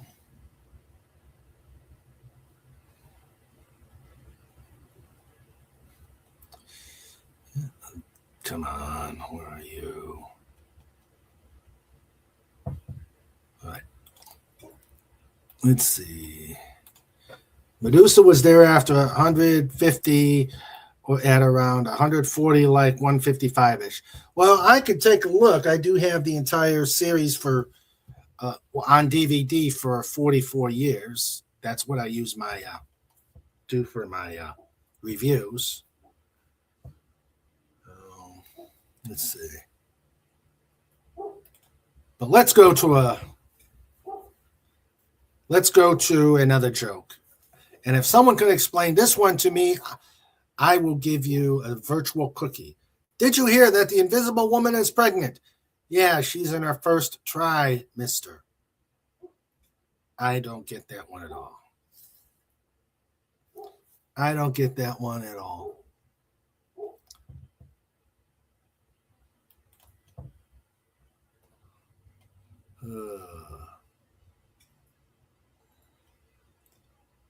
Let's see.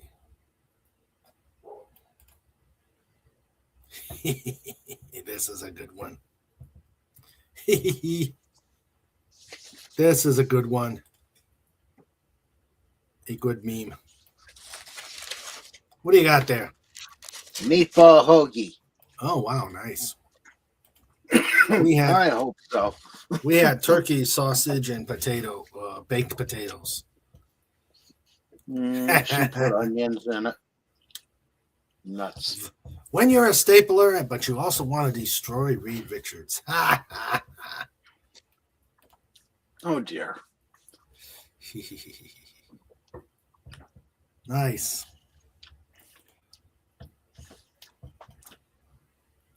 Okay.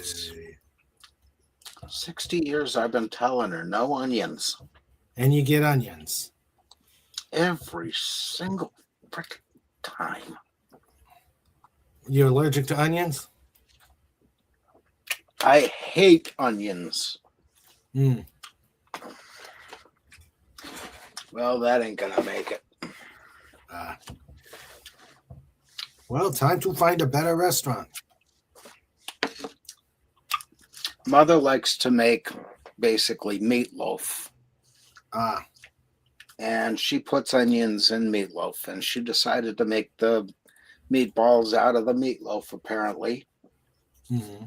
And, you know, it's like tomatoes. I hate tomatoes. Mm. I love ketchup. Oh, My yeah. father used to get on me about that. Well, you like tomato ketchup, don't you? Why don't you like tomatoes? Hey, Linrod, how you doing? Hey there. And I'd say Yo. to him, well, you like steak, don't you? There's a cow farm down the road. Here's a fork. Hi there. How you doing? How is the Linrod? I know. I'm here sitting around. Thumb is bleeding, the usual. Oh, what did you do to your thumb again? I cut my thumb on my drum set. You did what? How did you do that on a drum set? I was tightening the thing on the hi-hat because I was readjusting the position, and one of the little finger pieces of it fell off. And in the process of falling off, there was a jagged metal piece directly below it that my thumb just kind of slid into.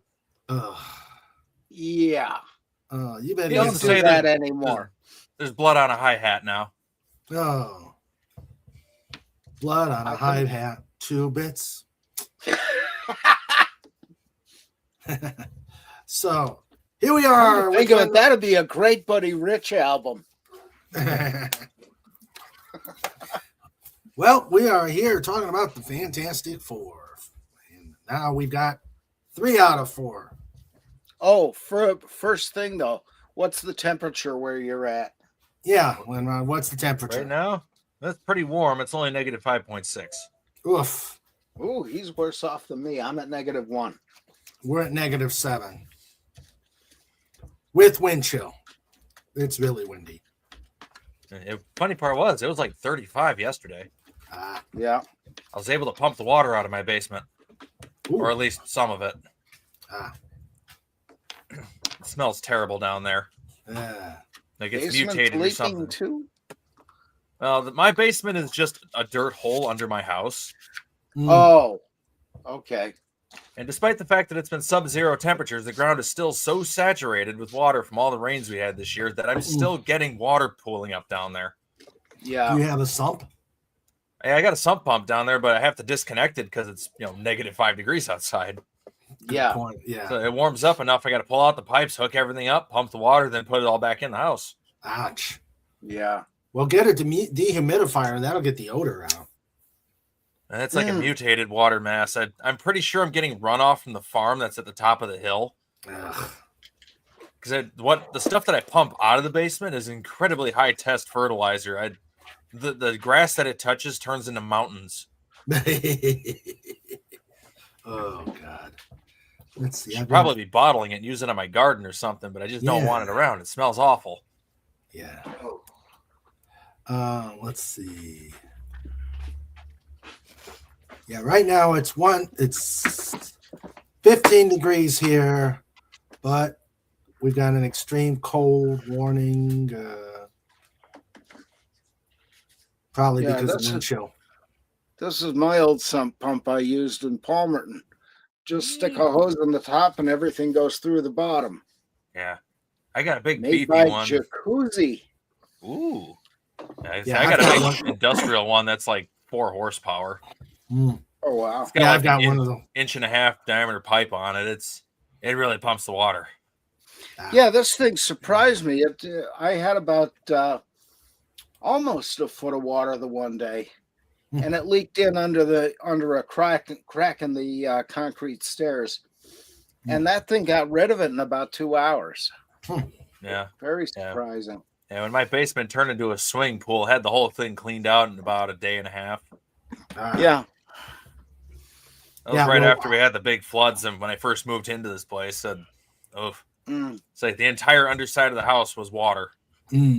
Our first year, we had it was sort of like a perfect storm. We had the big snowstorm in 2018 when we first moved in, and so the water table was saturated, and then we had rains. One day I walked down, I had an inch of water in our basement, and the sump was overwhelmed, because the bad thing is the pipe that the sump was draining from would go right back into the water table and back in. Mm-hmm. You have to find the right direction to shoot that liquid. Which we did. We actually moved the pipe out we moved the pipe out further so it was into the grass, and There that you worked. go. Yeah. I got to shoot all mine into the driveway and then into the street. Mm-hmm. And I've pumped enough water out recently that my driveway has like a decline that goes to the main road, but now that decline is like completely flat. It's just a sheet of ice now. Oh, Yeah. dear. So I pumped that much out of my basement on the odd days where I was able to pump it out. Yeah. Good day to break out the big wheel. Mm-hmm. Yeah. Wallace Lang says, did you know that around 8 to 10 years ago, Alex Ross painted a mural in the entrance of Marvel comic offices, for it has every single Marvel superhero that has been published by them. Ooh, Alex Ross. Yeah, he's The good. dude's art is phenomenal. Yes, it is. And Phantom Outsider says Medusa was there from like 130 to 159. Crystal was there from like 80 to late 90s. Okay. Phantom says it warmed up here, now 5 degrees, but with wind chill feels like minus 14. Yeah, we've actually had gusts about almost close to 50 knots. Yeah. Let's see. Let me check my aero weather. You always get one of those. What the heck's the name of that? I can't remember. It's a wind chart, and it just lists different things that are bending at the various wind speeds. Yeah. Oh yeah. Forget the name of it. It's actually pretty accurate. But... Mm-hmm. Yeah. Yeah. Currently it's gusting to 26, but it actually was up 43 knots. Where did I put that book? I have like a weather book that was made in the 50s, and it has that whole chart written in it. Oh, okay. FKHC is back. It was a Sioux storm. But Ross only has 35 heroes in his timeless mural. only 35. Yeah. Yeah. Okay. He would have painted 36, but they shorted him $1. Yeah. Okay.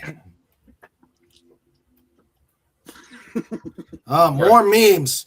More memes from Tim. Yay, memes. Memes. Memes. Moderation. I have taken more out of alcohol than alcohol has taken out of me. Ah, We shall fight on the beaches. We shall fight on the landing grounds. Always trying not to upset anyone, of course. I did not inhale. 1874 to 1965.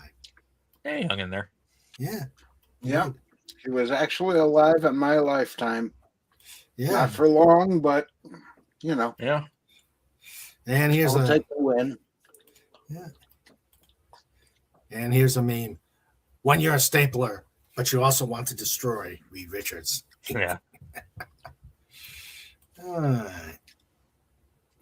Looks like kind of Dr. a happy silver nun.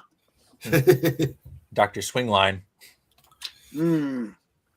Miranda from the tribal Miranda from the trauma team is saying, my husband always talks about moving up north. From what I'm hearing from you guys, I'll divorce him before I live in those temperatures. Yep. Weak.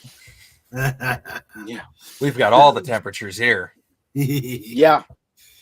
Let's see. And the mosquitoes. Oh, yeah. Yep. Lots and lots of those, although not as many as Florida. Perhaps Yeah, that's not. true. Florida has that wide variety of mosquitoes, Mhm. Yeah. and the ones I that thought live I in saw- the Spanish moss hanging from the trees.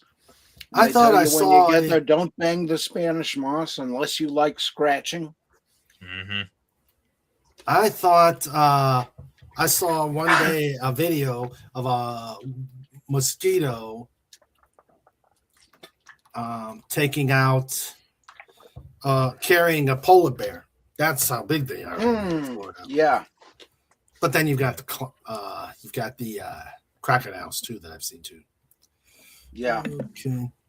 Alligators for the win. Yeah. Yeah. They're tasty too.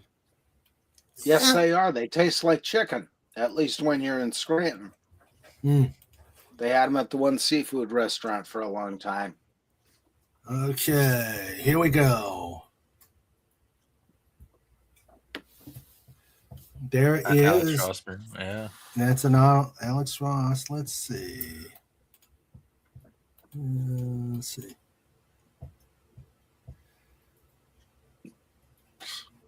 There's, man. Okay, fine.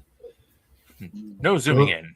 Yeah, Ghost Rider, the Submariner, She-Hulk, the Four, the Avengers, Shang-Chi,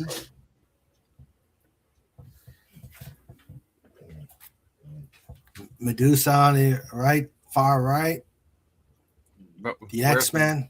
Where's Miss Piggy? I don't know. I don't see Miss Piggy. You got to have all the Muppets in there because they were published by Marvel at one point. Oh, yeah. I Yeah. think the Muppet Babies cartoon specifically, I believe, was owned by Marvel at that time Ah. and animated by the same studio that did Dragon Ball Z. So technically, Yeah. like there's a grand scheme of connections here. Oh, yeah. If anybody should have beaten Thanos, it should have been Miss Piggy because everybody knows Miss Piggy would win. Hiya! Yeah. Keep your Infinity Gauntlet. We got Miss Piggy. Yeah. Yeah. I was watching a few old British newsreels, and they are interesting to watch. Lots and lots of adjectives. Yes. And Wendy, or probably Miranda, says, we definitely got some huge bugs here.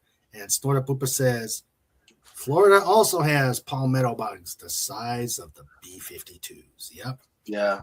I remember the 5-inch long grasshopper that was on the window when we pulled into my aunt's house at New Smyrna Beach back in '77. Oh, okay. The shape of things to come that month. Yes, that is Wallace Lang. Okay, so back to the who is no Ant-Man or Giant Man, Power Man, Iron Fist, Havoc, Polaris, Sunfire, Valkyrie, Nighthawk, Hellcat, Quicksilver, No Crystal, Karnak, Gorgon, or Triton. Well, it looked like they had Black Bolt. They had Black Bolt and Medusa. Mm-hmm. As much as I hate the cold, I hate bugs more. It's probably only really cold here from mid-January to the end of February. Yeah. Let's see. Okay. That's bad. Yeah, it'll stay cold here until at least April, May. Spring, I have summer, no and the soda. 4th of July. Yeah. Spring's pretty All short. right. I need the governor to declare an emergency. I am out of Diet Coke. Uh-oh. No. And I'm not leaving the house. Oh, my God, guys. Dr. Jimmy just walked in and asked Wendy how her ankle feels. She had a screw removed from her ankle yesterday. She's nuts. Hey, she's taking one for the team. Ah. She's become a cyborg. So they had representatives, but not everyone. No Hercules either, too. All right. Let's see. What did the Invisible Woman say to Spider-Man? What did the Invisible Woman say to Spider-Man? Do, do, do, do, No. do. Don't bug me. Spider-Man was one of the Fantastic Four, though. Yes, he was. Yes, he was several times. Him and that white and black outfit was cool. After that joke, I'm starting to feel pretty good about my jokes. Yeah. Let's see. So, Lenrod, were you a big comic? Fantastic Four fan? Or I'm working on it. I got the first 2 volumes of the omnibus. ooh, cool. Need to eventually get around to getting the other 2 volumes. That covers pretty much the entire Jack Kirby run of the Fantastic Four. Yeah. You gotta read if you can get the John Byrne era. I'd say outside of the Kirby run, Byrne was probably next in that time. I am liking the stuff now, but outside of Kirby, definitely the Byrne run. Miranda says, my husband is convinced the only reason I married him was bug removal. Phantom Outsider says, wait, can't the Polar Bear Union use its connections with Coke to deliver some to Fez Forever? That's true. Yeah. They are connected. You gotta be a part of the union, though. Yeah, that's true. We don't know. There's supposedly Snort's supposed to be on the Super Bowl in a commercial tomorrow. What, you've been hiding on us? Yeah, you've been holding out on us, Snort. Well, it's I think it's kind of ironic that they got polar bears with the Diet Coke or Pepsi thing. Yeah. The show Snortopoopas me, and it works for me. Is it good for you, Snort? Wait a minute. Because Alf Gordon Shumway had his comic books published by Marvel, wouldn't that mean he's a Marvel superhero? Possibly. That's a possibility. We'll have legal look into that. Yep. Where did I put that thing? Let's see. What is this one? The colored one. Let me see something here. So yeah, I'm liking the stuff now. I know Clobby of Clobbering Times, and I disagreed on some of the modern stuff, but I like the recent stuff. But I read some of the Ultimate stuff, and it was okay. Yeah. Yes, CT. We miss him. Let me see something. Let me see if I can do this. Polar bears are no longer associated with Coca-Cola. Ooh, what's going on, Snort?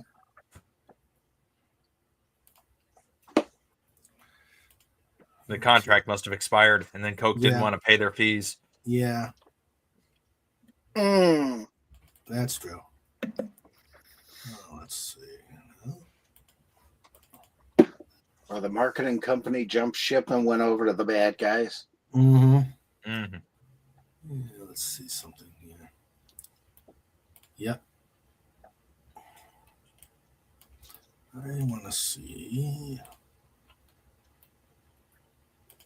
Yeah, I have on my DVD. I have 519 all 519 issues of the Fantastic Four.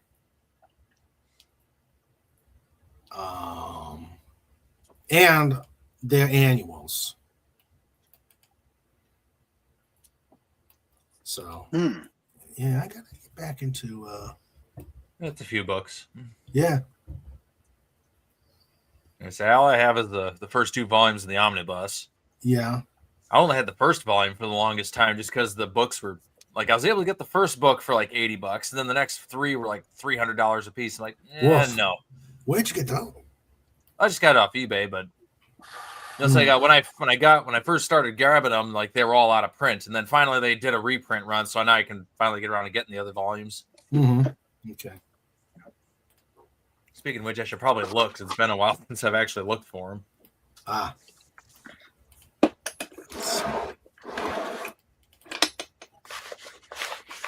Ah. Okay, I got it.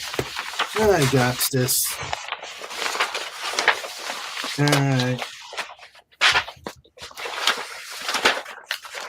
What are you doing, Fez? Looking for a notebook Ah. and dropping papers everywhere.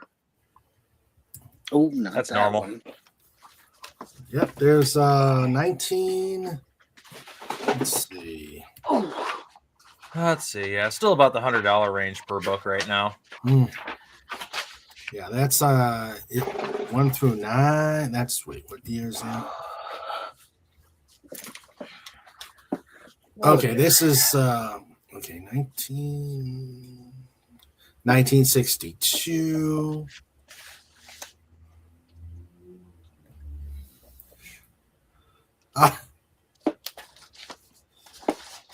Hospital evacuated after 8. This I got it. Let's see if I can bring this up.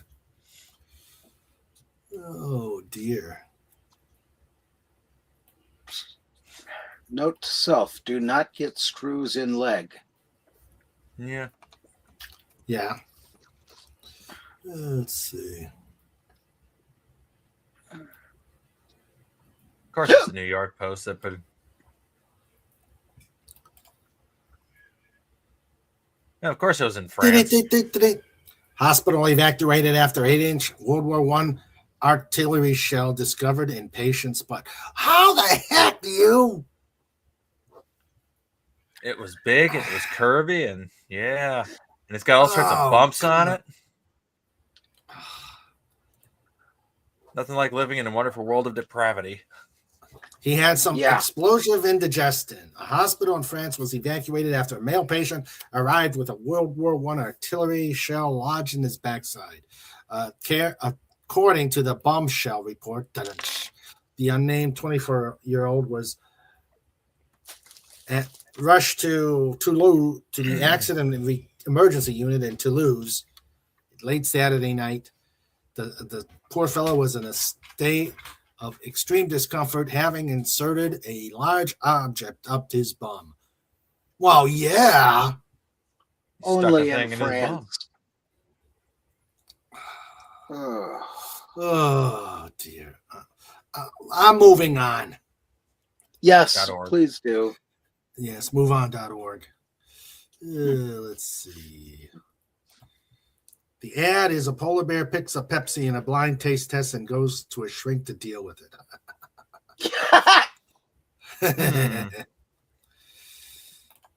Ironically, Star Trek TOS characters were in comic books published by both DC and Marvel.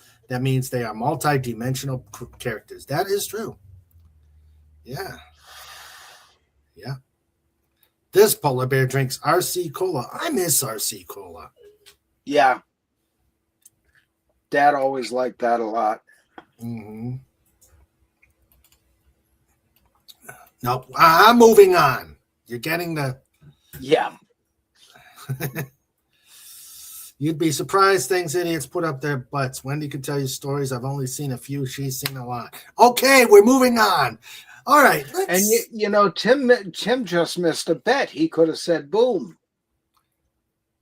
Well, you just said it now. You said it. I know. Now warm up the world.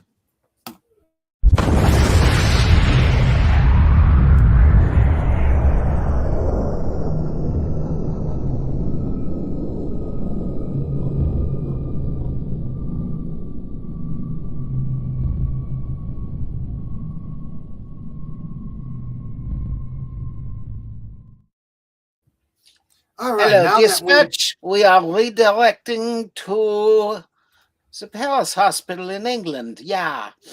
we are now warm. Mm-hmm. At least a little warmer anyway. Yeah, that's true. Yeah. All right, let's see. And there's pixie dust all over France. Let's see.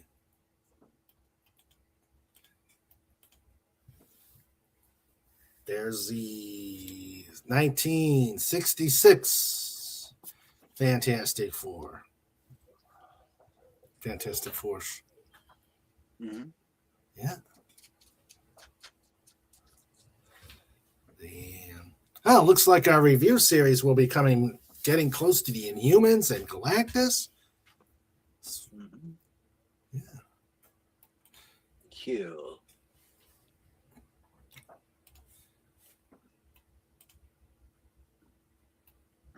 Let's Jolt see. cola. Oh no.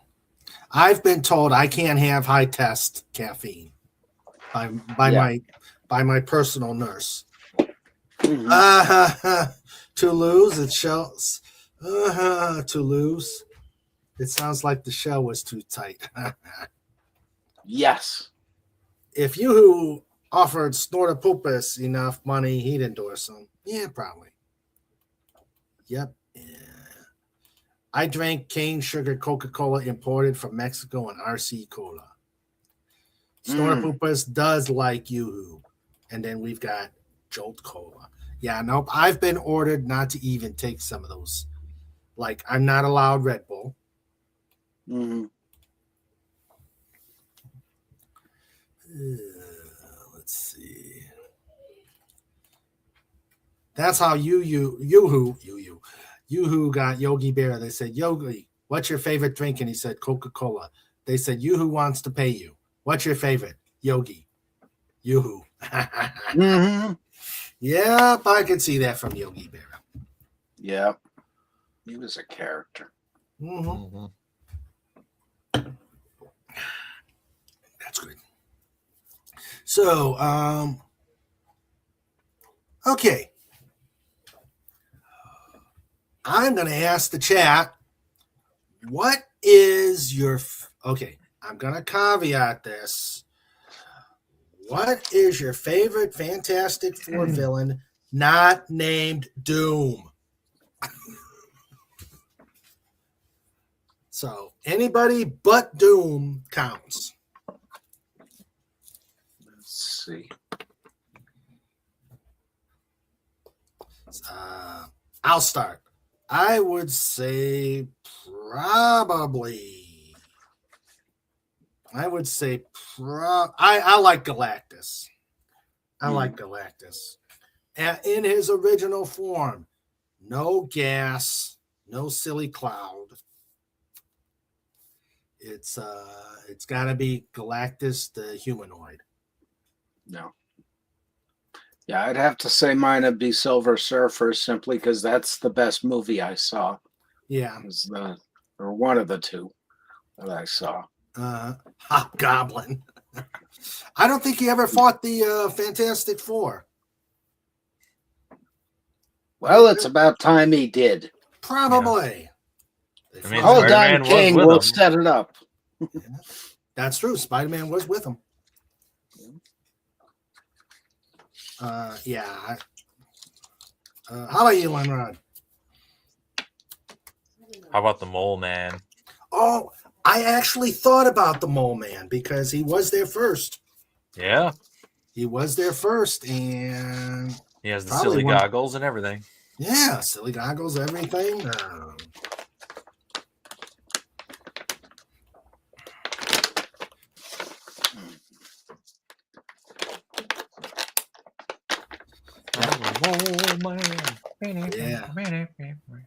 Yeah, I mean, he was the first.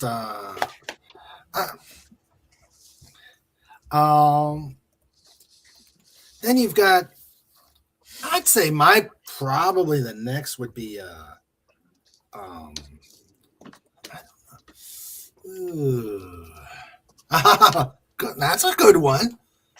Red Ghost and the Super Apes. They were always fun. Yeah. More fun than a barrel of monkeys.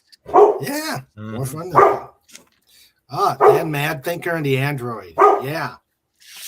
The Android actually turned good guy.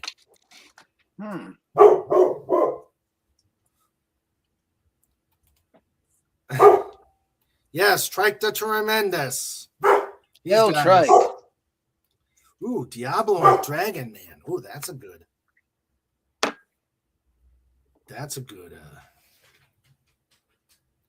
I was not a big Frightful Four fan. I didn't like the Wizard. Woof. I'd have to say Namor.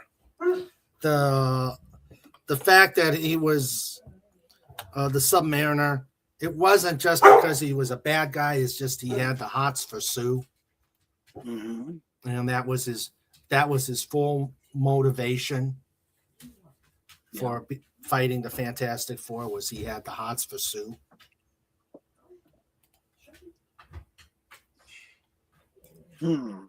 So,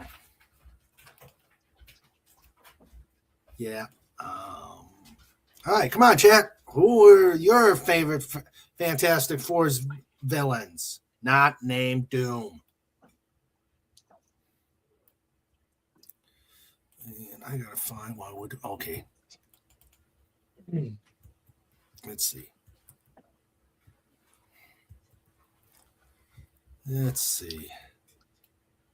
Speaking of Doom, did Doomcock find out why the sound went out last night? I don't know. Phantom Outsider says, see, I always thought as a genius Reed was ignorant of some things like Wizard and Frightful Four, as if he was clear thinking he could have stopped their evil and made them and himself ultra wealthy. Yeah. The mother-in-law. I love this picture. This meme. Yeah. Yeah. And Reed smiling for a reason. Yeah. I guess he's into getting things stepped on. Because look where her feet are. Like, she's right on. Yep. Yeah. Bob Iger, the greatest villain of all Marvel. True. So true. So true. Let's see.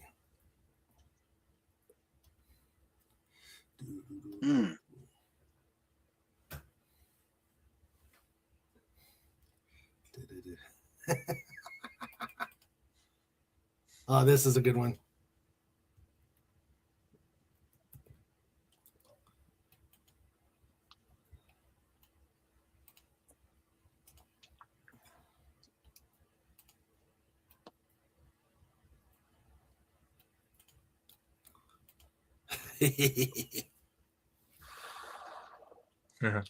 Fantastic Turtles. Yeah. Fantastic Turtles.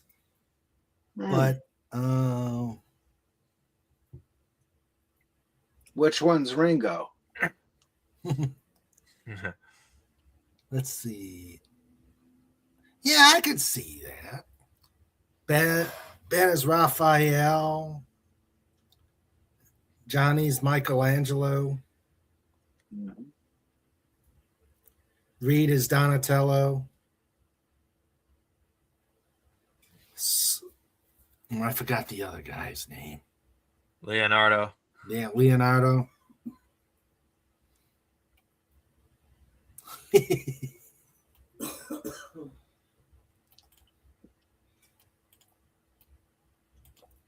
Let's see. Shazam. Okay, let's go back here. Reed, Wizard, we're going to market your anti-gravity discs. Help in New York parallel parking and moving companies. No more heavy lifting. You also got zero weight cargo into trucks and lower transport costs. Trapster, you market his glue for billions. Pile, Shazam. Yep. Sandman got a job sandblasting Navy ships and other vehicles. Medusa, get her an agent and she does hair care ads. Reed gets it. Reed gets 10%. Everyone is rich and happy. I like that. I like that, Phantom. I like that. I feel like Reed's got enough money. Just let her keep all the checks. Yeah. Well, yeah. I mean, with as many patents as he's got. I say he's already absurdly rich. He doesn't need anything else. That's true. That is true. Yeah, and Which get makes Johnny get Johnny an endorsement deal with Kitty Fire Extinguishers. Yeah. But it always amused me how they always seem on the edge of bankruptcy. The Fantastic Four. They always seem to. Yeah. The FF always has money problems. It was an ongoing theme. Yeah. Yeah. Yeah. Although, you know, there was actually a comic. There was a comic book, an issue, where Reed said they had to pay him to not patent certain devices. Yeah. Because it would really screw up the economy. So they paid him. But his patents financed the Fantastic Four, even though they did end up on. It just sounds dumb. You should just patent them and then make them pay them for having to use the patents. Yeah. Yeah. That's the whole point of having a patent. Yeah, true. License it out, and there you go. But then again, these are comic book writers. They don't know economics. Yeah. See, they need a new comic book hero called Marketing Man. Yeah. Yeah. Okay. And he would look just like Gene Simmons because Gene Simmons patents everything. Scroll back. He actually tried to patent the words orange juice. Yeah, if there's a way to make money, he'll do it. Yep. My parents had some 1940s Captain Marvel comic books, for he is now referred to as Shazam instead. Yeah. Yep. Yeah. You know, like they never copyrighted the name, so when the name got taken later, they're like, "Uh-oh." Yeah. Yeah. The copyright law worked a little bit differently back then. That's true. Nowadays they have as soon as you make something, you technically have a basic level copyright to it. Yes, you do. Yeah. Yeah. Yes, you do. Yeah. Learned that when I was starting to publish, but then I decided, let me do the full thing and send the stuff to the copyright people. Yep. And the Library of Congress. Yes. Woo. Yeah. Yeah.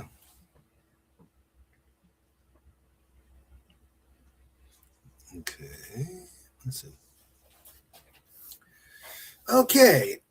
Here's an interesting little question. Since the villain thing didn't work, what would be the cookie of each of the Fantastic Four? If we were to speculate, what would be their favorite cookie? Let's see. Sue goes invisible, so that would be kind of plain sugar cookies, I would think. Plain sugar cookies? Yeah. Okay. And then let's see. Oh, yes.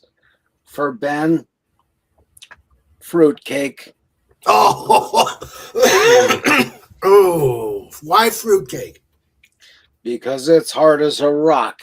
Every single fruitcake that's ever existed. Yeah. The thing is more of a rock candy type, I feel like. Mm-hmm. I think Johnny would be a oatmeal and raisin kind of guy. Possible, yeah. Yeah. I would think brownies also. Brownies? Yeah. Okay. Because pretty much everything he walks by when he's, flaming is going to get browned some way or another. Good point. Mm-hmm. Yeah. I think Reed would be a taffy person. Yes. Reed would be a saltwater taffy person. Yep. That's one of those things I love is staring at that machine that does the twisting. Did you ever try making make taffy out of a marshmallow?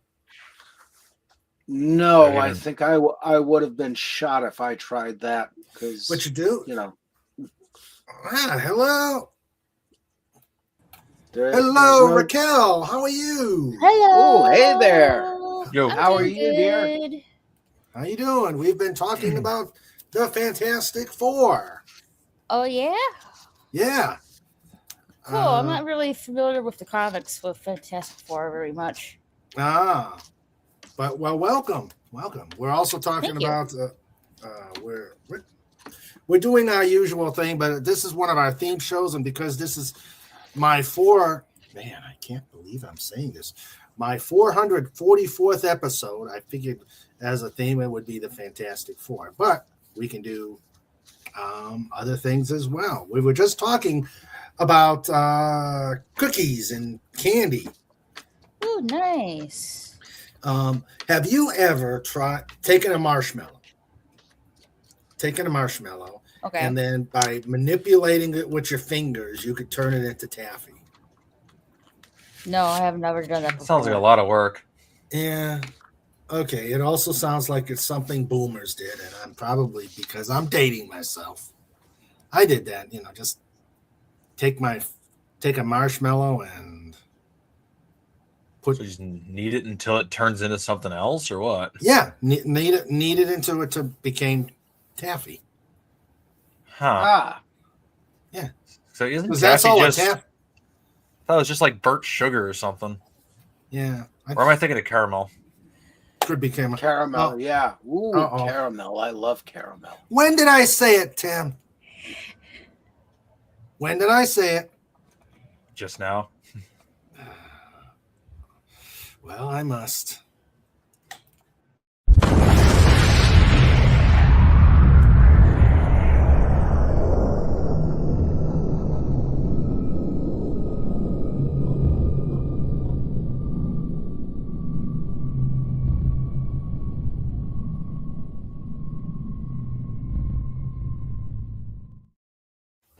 That doesn't count, Tim, but you still got one.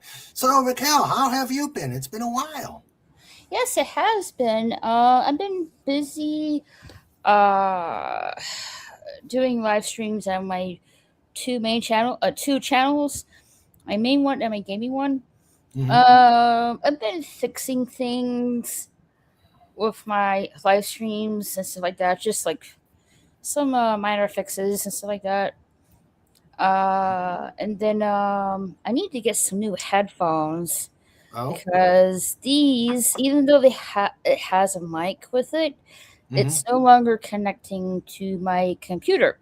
So I don't know why that is, but unfortunately I have to look for some new headphones because of that. Have you tried to go with a streaming kit, like with you mean the Elgato stuff? Yeah, well, I've got like the Stream Deck. Well, mine is actually called Zoom, not that other word, and it's actually you've got a headset and a full microphone. Yeah, let Let me see if I can put it on the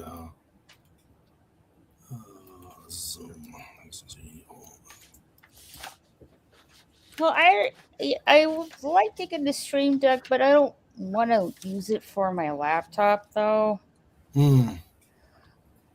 And it's Okay. just like the headphones I usually use for my laptop. Ah, gotcha. I'm kind of getting tired of leaning forward to my laptop so people can hear me through my laptop mic. Oh, okay. Gotcha. Let's see. But most of the headphones I'm looking at, they're like all in one color, which is pretty much I'm sorry, what's your name again? The ones like me? going through papers and stuff like that. Oh, John or Fez. Either one. John, yes. Yeah, John, the headphones I'm Yes. looking for with a mic, they're all in that shade of color that you're wearing right now. With your headphones. Yeah, these are actually they've got green in them. Yeah. Which my nephew got me these for Christmas one year, coincidentally the same Christmas I met Fett. So that was kind of an ironic color choice that worked out well. Yeah, I'm not really going for a darker color. I am looking for more pastel kind of look. Like white or purple or white or pink or maybe a mix of pink and purple together. But it's so hard to find. Yeah, fuchsia. But it's so hard to find, and then most of the mics are like too short. And like, I need a headphone in that color with a long mic, or no one's really gonna hear me. So you want more of an integrated one? Yeah. Lenrod, what do you think? I'm not thinking about anything. No, I mean that sense. Yeah, I'm still thinking about nothing. Oh, okay. Let's see.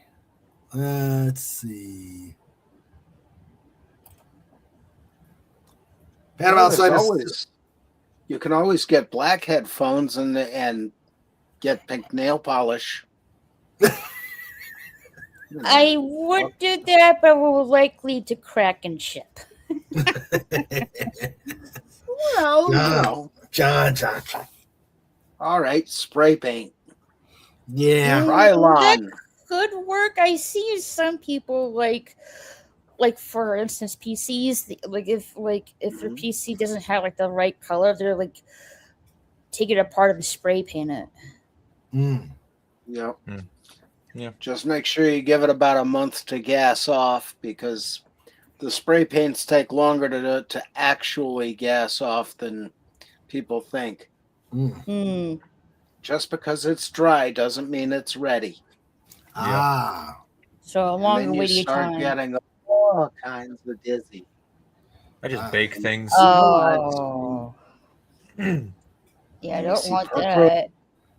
Yeah, you end up seeing purple polar bears chasing pink elephants. Oh yeah, that scene in the movie Dumbo. Yeah, pretty much going to see that with the pink elephants. Or Winnie the Pooh, or Winnie the Pooh's Huffalumpa Woozles. Yeah. Oh Huffalumps, yeah. Huffalumps and Woozles. And Woozles. Yeah. Let's see. Thing is chocolate chip off the old block cookies. Reed is the chewier, gooier brownie cookies. Torch likes any cookie as it's burnt, and Sue only eats cookies while she and they are invisible. No one has ever seen Sue eat cookies, but all the thin mints disappear very quickly. Yeah. Apparently, there are some people have coffee mints. Coffee mint. Coffee mints. I've heard that. Yeah. I'm like, wait. They're actually mints with coffee in them that you eat, and it's like, okay, so it's also a sweet treat, and also makes you, I guess, more awake. A perfect combo, I guess, for the morning. Yeah. But I'm not a big mint person. I'm not either. I'm like, I like peppermint by itself. I don't like peppermint / mint with chocolate or ice cream. It's just not for me. Yeah. Also, I can't remember what they call them. You know those little chocolate and mint candies? They're about less than 1/4 of an inch thick and about an inch tall. And they're in a green wrapper. What the heck do they call those? I love Thin those Mints? things. No, not Thin Mints. No, they're chocolate on the outside, but you can see the strip of mint go through them. Awfully good. Sandra says they may be called Andes. Yes, Sandy's Candies. That's it. The only place around here the only place that has them around here is the pharmacy. Ironically. Same place I get my metformin. Let's see. Phantom says, also in the comics, Franklin is a chocolate chip cookie fan. As Reed made a machine and Sue presses a button and Franklin gets his cookies. Wallace Lang says, Reed taffy, which I thought. Sue lemon drops. Why lemon drops? Why not? Ben fruitcake. And Johnny brownie. Yep. They're green because they're green, they're blue, they're pink, they're white, they're round, they're square, they're a terrible sight. They tie themselves in horrible knots. They come in stripes and polka dots. Yeah. All right. Okay. Let's see. Oh, I gotta have my Oreos double stuffs. Yum yum. Oh yeah. Oh, it's definitely, especially those double stuff Keebler cookies. You know, the fudge kind. Mm-hmm. Well, the double stuff Oreos. You ever take 2 of those and make a quadruple stuff? Oh my God, no! And then dip it in chocolate pudding. Don't they have like something Yeah, like they that? actually. They're already in store though. Yeah, they do. Oh my gosh. Yeah. Anybody have? As long as we're on the cookie tangent, anybody have the fried Oreos? That's a guilty. Oh yes, That is those a are guilty so pleasure. good. Really? Oh yeah. Mm-hmm. Don't you haven't had any, John?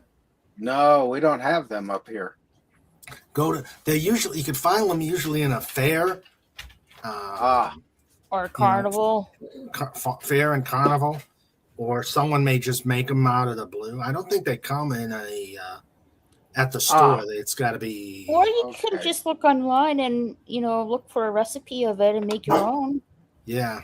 True. Oh, me and cooking are like that.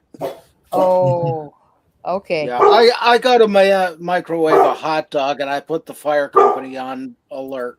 Oh, well, at least you weren't the one to put those self-serve mac and cheese they put in the microwave and stuff like that. Mm-hmm. I was tired and I forgot to put water in it. Doesn't that sound like someone we know? Yeah, and I got the fire department at the house. So whoops.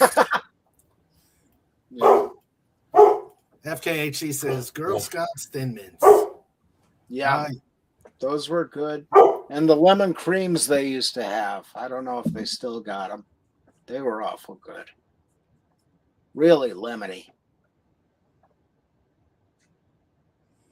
Hello? Yeah, I don't know what he's barking at here. Oh. Yeah, he's trying to make us he's trying to make his tremendous self known. Either that or he's barking in the creek. Well, give him a bag of marshmallows. He'll be fine. Miranda RN typing. Wendy just admitted to burning cookies last weekend. Yes, we know. She told us all about it. Oh, no. Yeah, Wendy burned cookies. No. Yeah. Cookies. Okay. Snort has to head out. Aw, Snort. This old bear needs to go beddy. He says, take care of a human. Leaving you with take care of a human, dolphin doggo, Dalek ferret eagle, hedgehog, and Argus pheasant, TM, a wholly owned subsidiary of the dolphinwars.com. And speaking of an Argus pheasant, here is the aforementioned animal, the Argus pheasant. What? Okay. It's a peacock in black and white. Yeah. Monocoque. Okay, wait a minute. Cool. So where's the bird? Good night, It's in the Snortopus. There's Night, two Snort. birds. Night, Oh, Snort. okay, so there's two birds. You've got There's to one just explain hanging it. out, and the other one showing off. Yeah. Oh, okay. Gotcha. Pretty Good much. night, Snort.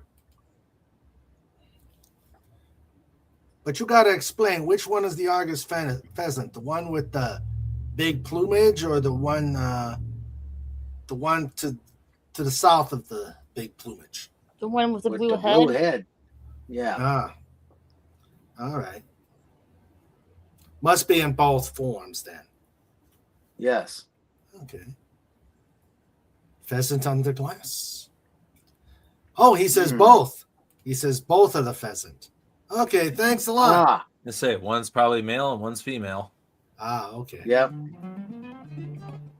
All right. So, okay, Snort, thanks, and have a good night. Enjoy your Betty Bye. Take care, buddy. Take care. Ooh, I heard a guitar. Yes, I heard something similar there too. Yep. Yeah, I'm actually on my bass. I'm actually learning Benny and the Jets. Oh, cool. Yeah. Actually, I'm That's getting another quite, one I got to go back and listen to again. I I've haven't heard that in actually years. let's see. My latest I've gotten Nothing Else Matters, but everybody gets everybody's taught that, I guess, at some point in time. And Miranda says, I drive my kids down a road here that has peacocks. Oh, cool. How to get some pictures. Yeah. Yeah. And so once I got down pat, Nothing Else Matters, I've been learning Benny and the Jets, which is cool because I used to be a big Elton John fan back in the day, but kind of tapped out as he got older and I got older and realized he's not all that. Yeah. Well, he is, but just with a different bag of chips, if you know what I mean. Mm-hmm. Yeah. So now learn to play the Benny Hill theme. I don't know if you could do that with the bass. You could. There actually is a bass part with it, but it's played on the stand-up bass. But the melody itself, you could do. I would think that would be something Stanley Clarke could pull out right away. Because he's just, spider fingers all over the place. Wallace Lang says, I try to do a little bit of drumming on occasion. Yeah, I'm starting to. I do as well. Mm-hmm. But now that I've kind of went the way of the bass, I'm actually trying to check to see if my the music store that my school is affiliated with, see if they can appraise my drum kit. Huh. Yeah. We can't give up the kit. Where we get our drums? I don't think I could haul drums that far. Okay. Yes. Okay, I won't get rid of the kit. Yes, as Admiral Nelson said, don't give up the kid. Ah, Yeah. okay. All right. Let's see. You gotta find some more. Damn the torpedoes, full sticks ahead. Ah. Yeah.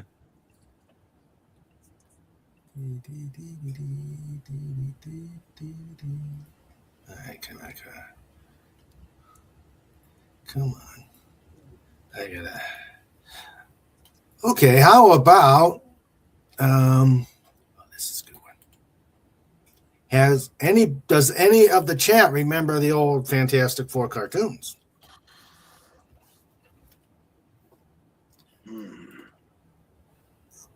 Which ones? Do you mean the ones like the one in the 90s? Well, yeah, the one in the 90s. There was one, and I kind of want to forget this one because it has Herbie instead of the Torch. Oh dear. Yes, they have that Herbie, the robots. I think that was in the 80s. Oh, I was thinking Herbie the Love Bug. I'm thinking, how does well, that you're work? not that far away. Oh, You're not that far away, John. Let's see. I like this picture. Ha! Oh, I thought that Admiral Nelson said, "Don't give up the shite." yeah. Or don't give up the poop. Yeah, that's a good pick. I think that's Perez. Yeah, no, that's either Perez or Byrne. Mm-hmm. But yeah, there was the 14 there. Let's see. There was the 64 comic. Well, no, the 60s cartoon by Hanna-Barbera.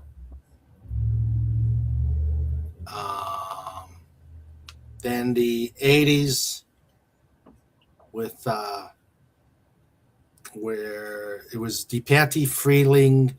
It had it had the robot Herbie. Oh dear. Yes. And then you got the 90s cartoons, which I actually liked. I liked the 90s cartoons. And I think that was it. Yeah, the 90s was the last ones. And then the movies. Yeah. Yeah. Okay, let's see.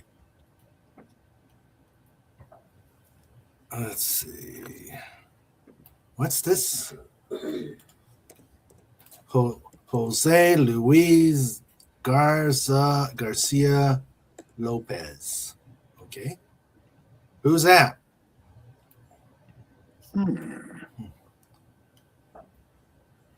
Jose Luis Garcia Lopez. Mm-hmm. Let's see. Why does that sound familiar? I don't know.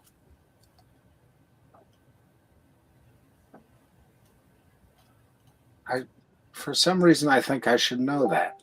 I don't know. Let's see.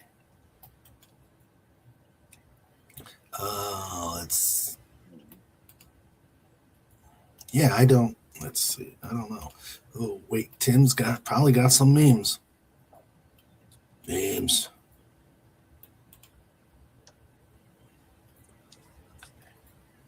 Oh, what's this? Oh, God. Oh, Tim's got some memes. He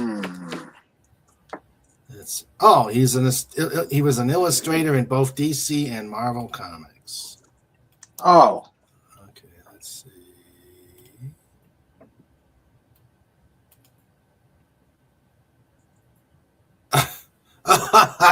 Researchers confirmed that during childbirth, women feel almost the same amount of pain a man feels when he's stuck walking behind a slow person. Oh, yeah. NFL on PBS multi-year deal signed to bring pro football to viewers like you. Yeah. You need 1 year with the Muppets announce it. That would improve it greatly. Yeah.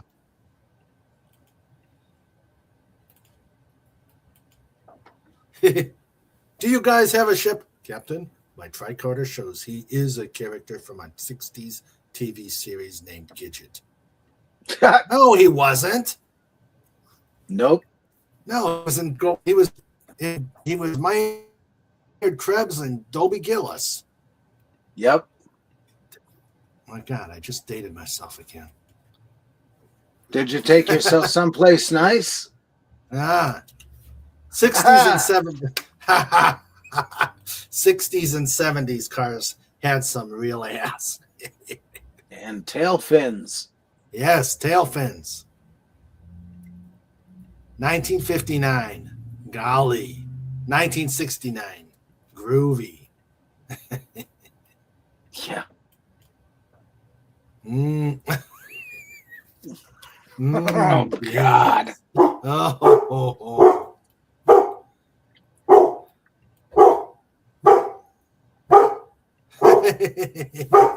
This looked easier in Metro. Yeah. Try. Yeah, more fall. Nah. Trike. Whoa. Woof. Right. Have a marshmallow. Yeah. Or some peanut butter.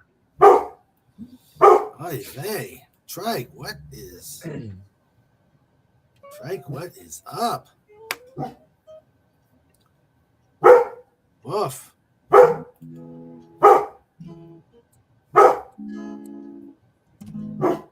From Spain. Okay, let's see.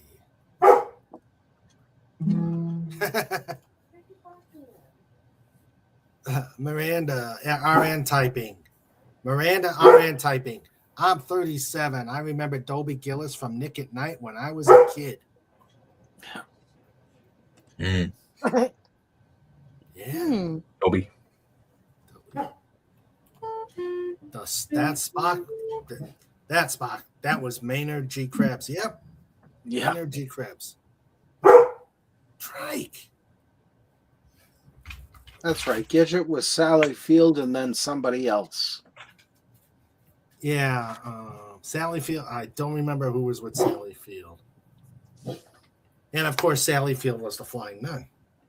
Yes. He was a 1950s beatnik named Maynard Gilligan Krebs. Oh, he used Gilligan in the. That's neat.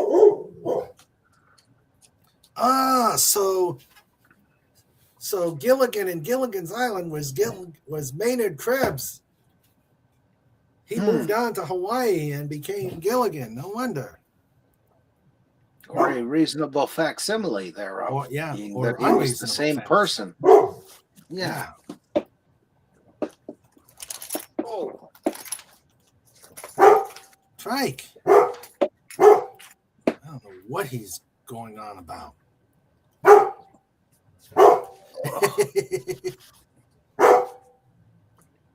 Woof woof. Woof woof, yes. It are getting colder.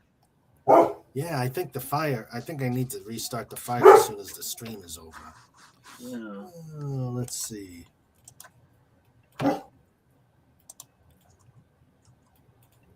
Galactus, because world eaters get indigestion too.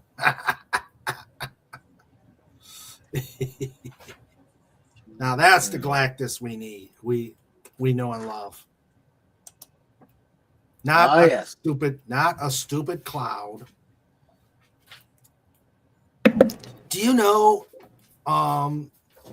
in the TV series Smallville, when they had the big bad villain called Darkseid, He was also portrayed as a cloud in Smallville. I'm like,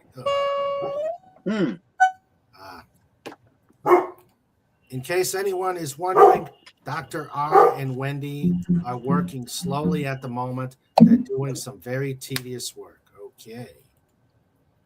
As long as they're doing it well, and they, Yes, we know Wendy. She always puts her best into it. So absolutely.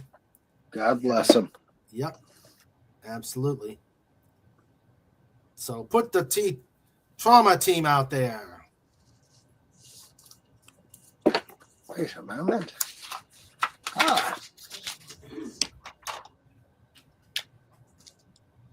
Okay, let's see. I'm still looking. Working.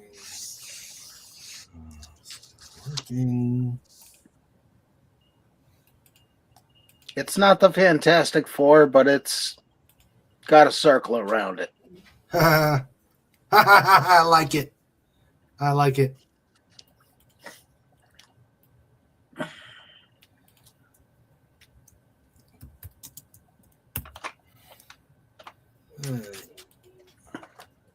Oh, that just came up. Let's see. That's an interesting one.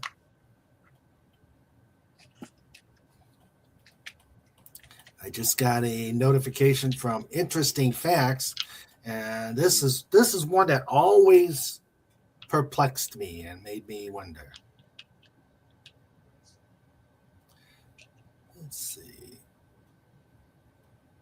Does blowing on hot food really cool it down? Or is it a myth?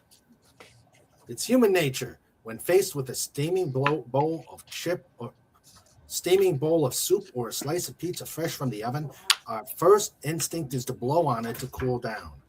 This habit likely stems from childhood, when our parents would blow on our food to make those first sips of warm milk or bites of oatmeal more palatable. And once we've experienced the discomfort of eating food that's too hot, it's a practice we're not likely to skip. But does it really work? Or are we just holding on to a comforting ritual that's little more than a placebo effect? Let's see what they say. As it turns out, this common habit is indeed backed by science.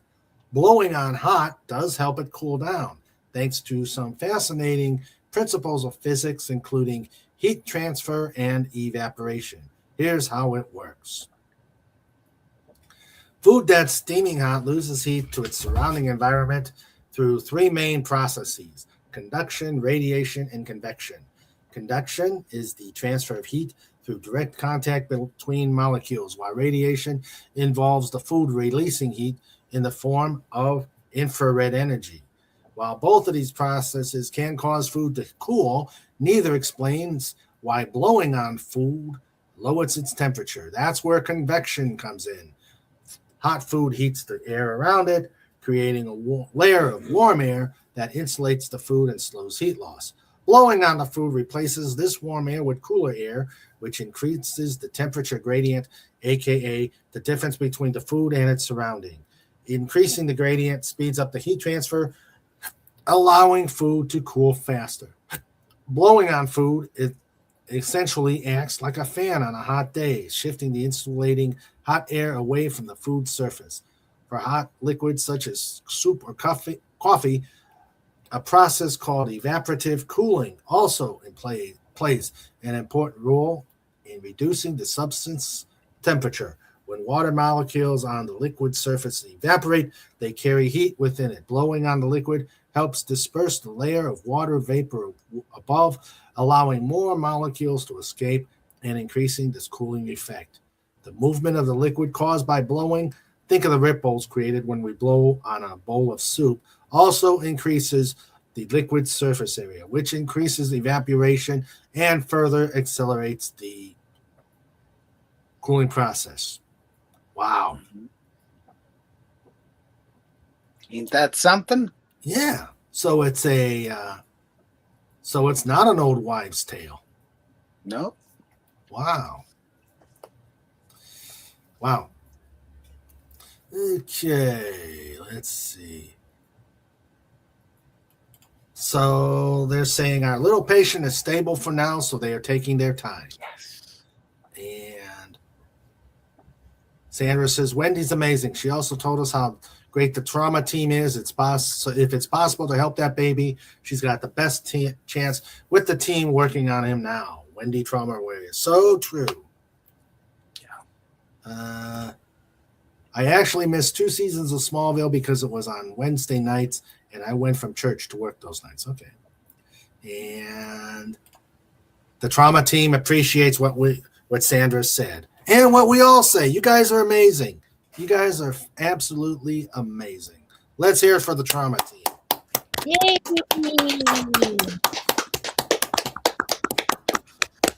All right. Let's see. So we've gone over the cookies. We've gone over the bad guys of the Fantastic Four. Let's see. I'm trying to get some good FF pictures.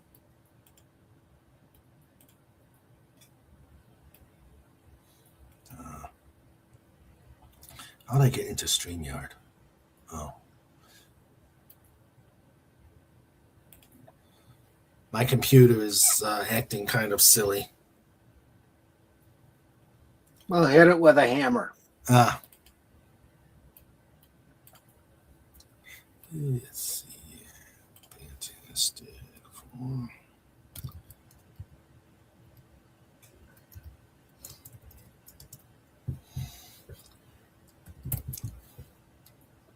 Okay. All right, there it is. All right. Let's see. I'm trying to find. And here is another picture of Alex Ross from another drawing from Alex Ross.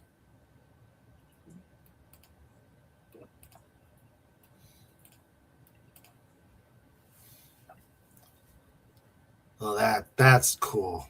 That's real cool. Oh, yeah.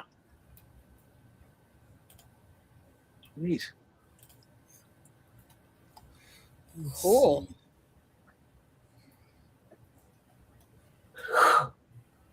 Oh.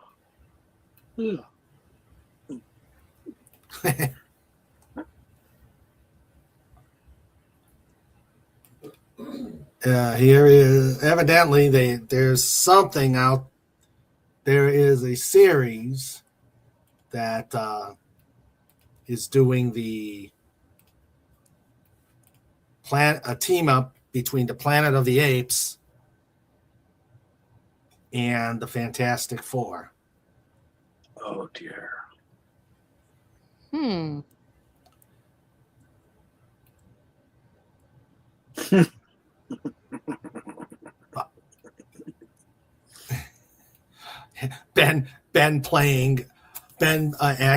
Doing the act of Charlton Heston.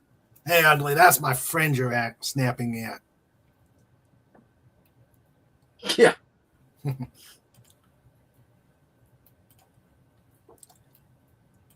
wonder if that's actually Wallace Lang gives claps to the trauma team. Yep. Okay. Let's see.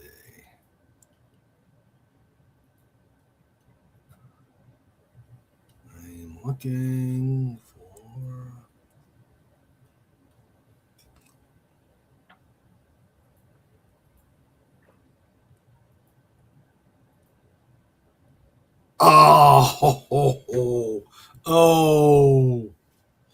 Oh, this is bad. This is bad. But funny.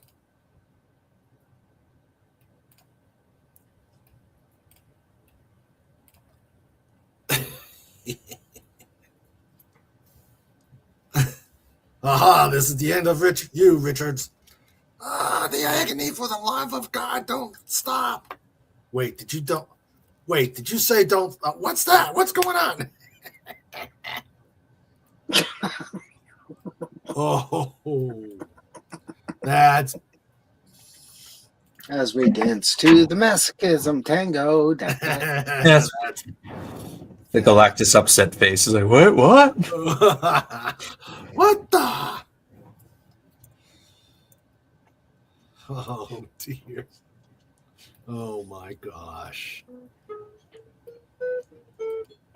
Was that FF's Johnny Storm with Justice League's Dr. Fate when?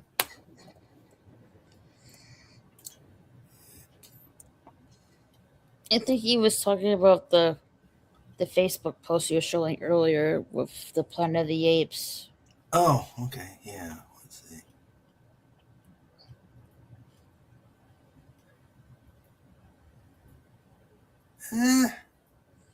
With the Fantastic Four. Okay. Yeah, I don't see how he I don't see what he means, but let's see. Is this what you mean?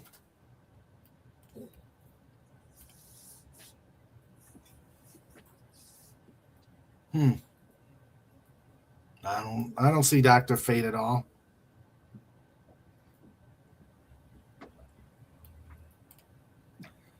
Okay.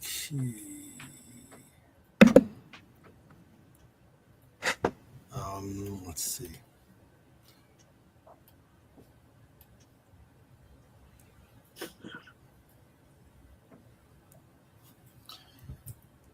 He said no before that. Let's see. No, before that. Oh, okay. Let's see. Let's go back. Farther in time. Farther in time. Okay. Nope. That's Oh, yeah. Oh, that one. That's Iron Man. Yeah, that's Iron Man. This one? Let's see. Is that Tinkerbell in the corner? No, that's Probably the Wasp. Yeah. That's the Wasp. Mm-hmm. Oh. Not familiar with it. And there's Captain America. There's Silver Surfer. Mm-hmm. Human Torch. Human Torch. Iron Man. Yep. Yeah, that's Iron Man. And I could see how that could be mistaken because Dr. Fate had a full facial helmet.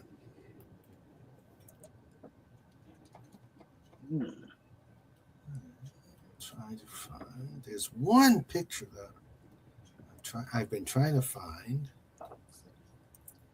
That one looks cool. Which one? You know, go up a little more. No. Go up a little bit more. That one. This one? Yep. Oh, with Yeah, it's that same picture, just more of a picture. You see Thor, Wolverine. It's a little more Hulk. obvious. Yeah. There's Hulk. Storm. Daredevil and Namor. Yeah. The Thing.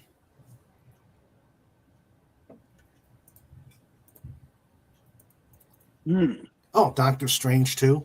Doctor Strange in the background. No, is that Bruce Banner underneath the Hulk? No, that's Namor. Okay, that's Namor. Okay. There's a tiny head of Spider-Man there. Yeah. Right there, Spider-Man. Yep, there's Spider-Man. Why is Spider-Man doing so close to Captain America and Thor's crotch? I don't know. I know they hate Spider-Man, but come on, people. Guys. Let's see. It's just the cutout of the picture. Yeah. Mm-hmm. And that's what they want you to think. Yeah. Right. Yeah, I like that. I like this one. Family portrait. Mm-hmm. But there's another one that I've been trying to find, and it's just been naturally when I look for it. I prefer the real Galactus. I said the real Galactus. Perfection. Original. Woo. Yes. Ah, yes, when they tried the window boobs, a la Power Girl. There is nothing like window boobs. Yeah. Yeah. I remember that costume. For a toxic 20-something-year-old guy, that was perfection. Mm. Ah, there it is. Planet of the Apes versus the Fantastic Four. The apes meet Herbie. I think they would be thoroughly freaked out when they saw Herbie. Yeah. Wow. Oh, okay. I see. They did the covers. Oh, that's a good one. Yeah. Puppet Master Ape. Yeah. The apes meet Herbie. Das ist Herbie. Das ist Herbie. Oy vey. Yeah. Hey, he was a thing when they did it in the 80s. Yeah. A takeoff on the old Fantastic Four meeting the Hulk. The Fantastic Four meeting the apes. Yeah. Now, is that General Urko or General Ursus? I don't know.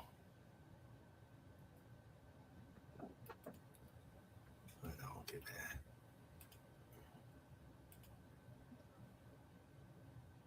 that's a good cover. The Red Ghost leading the apes. Hmm.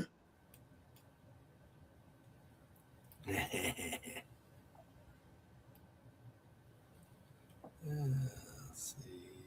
Silver Surfer looking at the Earth. Oh. Olympics theme. Oh. Yep. Reed is the bobsled.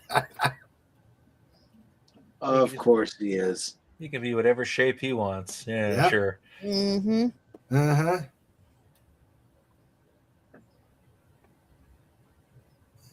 Let's see. Oh, She-Hulk. Yep, She-Hulk. Yep, she was a member of the Fantastic Four. Oh. Ugh. There's that stapler again. Yep, the Doom stapler. And the turtles, yeah. Yeah, the turtles. I guess I'm not able to find it. The family portrait again. Oh, well. It's a good one. Well, that's close. Yeah. Yep, there it is. The infamous window boob. Window boob Sue Storm. Yeah. And her alter egos, Malice. Her S&M counterparts, okay. Yep, her Yeah. S&M counterparts.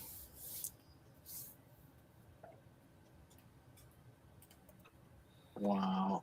Yeah, when you're toxic 20-something-year-old, Yep. Ben wearing his thing suit. Hmm. Oh yeah. Oh, and then there was another Hanna-Barbera comic cartoon where it was a kid named Benny Grimm who, when he hit two rings together that he had, he becomes the Thing. Oh, that was stupid. Hmm. And then they had Fred and Barney meet the Thing. Oh, good God. Yes, that's exactly how I said it too, Fez. Yeah. True, both Iron Man and Dr. Fate had full face mask helmets. Since you mentioned Alex Ross, he painted both Iron Man and Dr. Fate. Oh, I did not know that. Yeah, his art is pretty cool. Yeah, it is. Mm.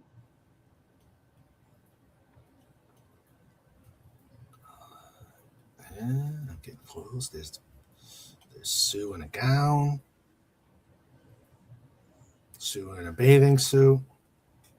Sue and a Sue. Yeah. Sue riding Reed like a surfboard. I'm sure he was a happy man. Because he has a surfboard. Yeah. I'm not fighting it. Oh, well.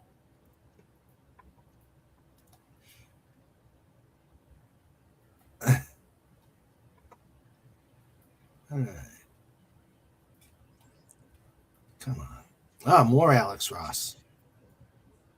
Ooh.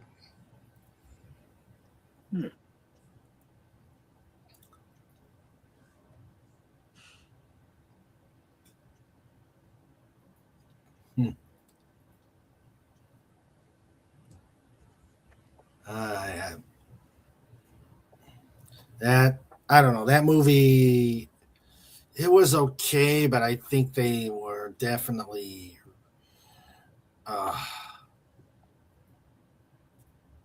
now the Fantastic Four are apes. Oh, great. Yeah, well, I like yeah. I like that. I'm not cleaning up their cages. Let's see. The Inhumans. Probably all smell bad. Yeah. Mm-hmm. Okay. Well, Jackie Chan is. Ugh. No, go away. Move on. Ooh, another one. Oh, that's a nice.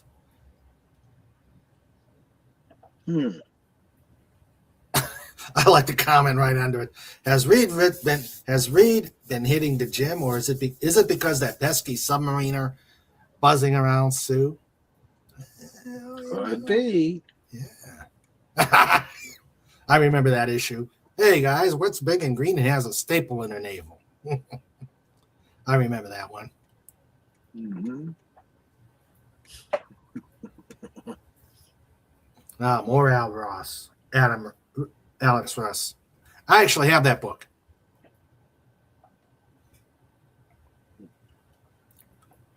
Them working on the Fantastic Car.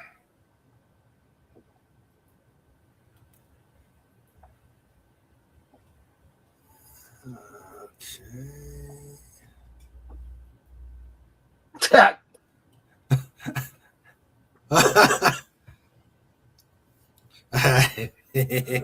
I think the Thing is thinking of a way to harass John. Whoa! Somebody in the chat said the Joker. Yeah. Marvel versus DC. Okay. Yeah, I like that. Dr. Doom versus the Joker. The Joker has a suicide vest. Dr. Doom's like, don't care. Because Doom toots the horn that he's not supposed to toot. Yep. Come on. All right. Let's see. It's a little bit more. Okay. A shot from the 90s. Huh? Yeah. Okay. There's the 90s one, which I got to find. Mm-hmm. And sure, it's buried somewhere. And there's the 90s one with Ian, Michael Chiklis, Jessica Alba, and Chris Evans. And then the one we shall never mention, the Fan Four Stick. Mm-hmm. And there's First Steps. They're going to churn one out every few years just to make sure they hold the license. Mm-hmm. Yeah. That must be it. Yep. And now they're going to incorporate it into Avengers Doomsday. Yeah. Wallace Lang, Hanna-Barbera made both Marvel-based animated cartoon shows in the 60s and the Super Friends in the 70s. Yeah, and the Super Friends were victims of the anti-violence codes, which meant I hated the Super Friends because you punch villains. You don't just I did not like Super Friends. I did not like Super Friends. Let's see. Oh, okay. Let's see here. Here's memes from Tim.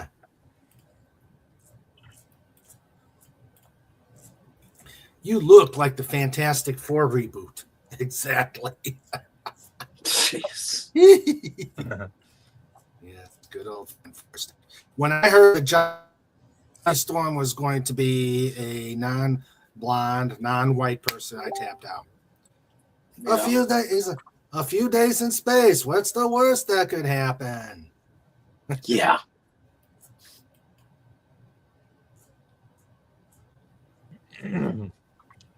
Okay. Yeah, come on. Hey. Hey, guys, does anyone know what Johnny is? Flame on. I knew someone would incorporate Cap and That's Johnny. funny. Yeah. Yeah. I knew someone would have done that. Me and the gang pulling up Sunday morning.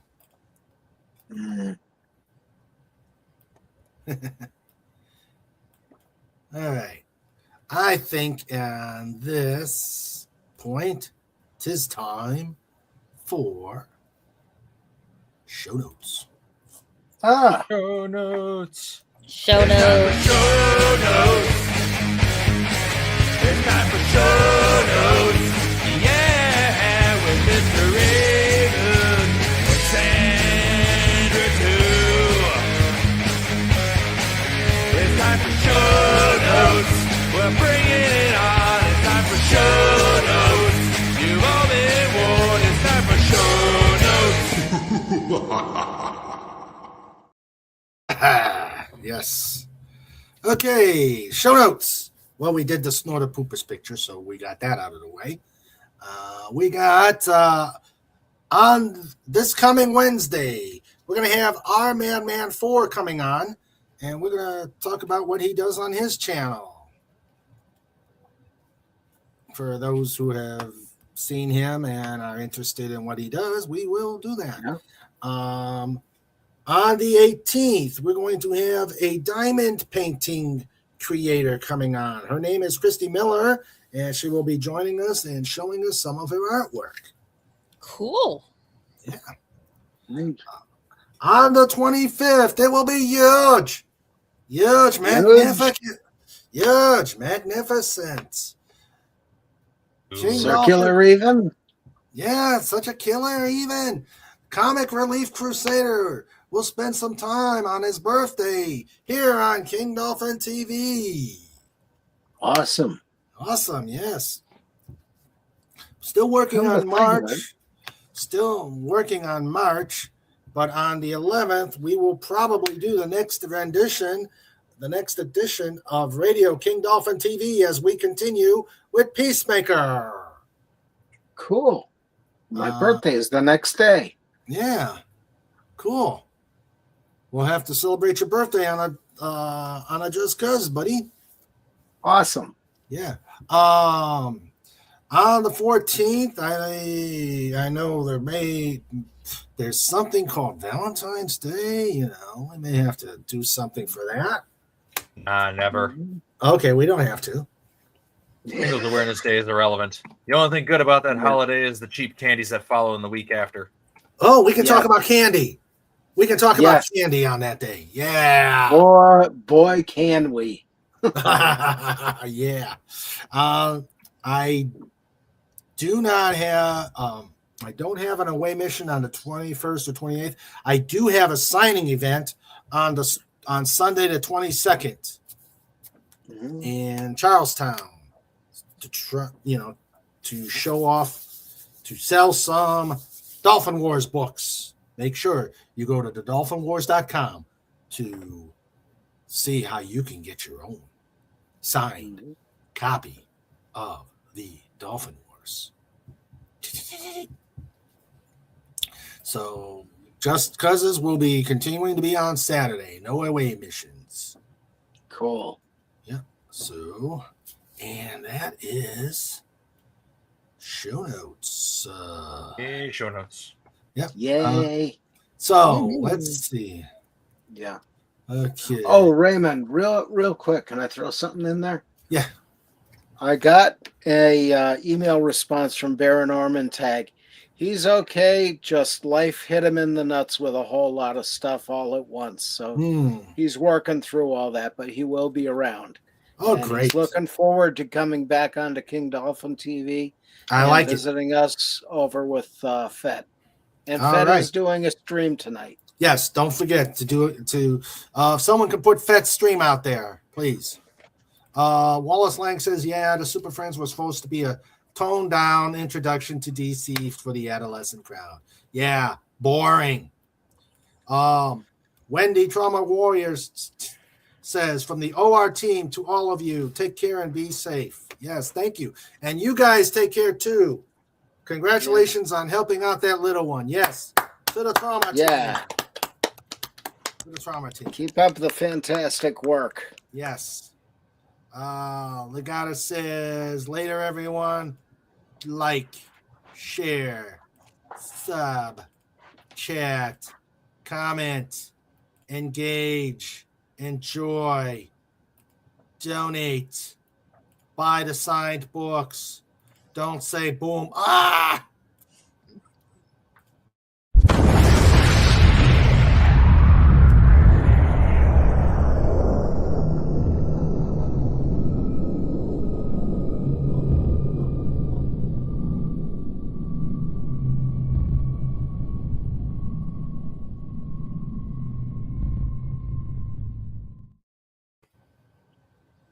Return for more.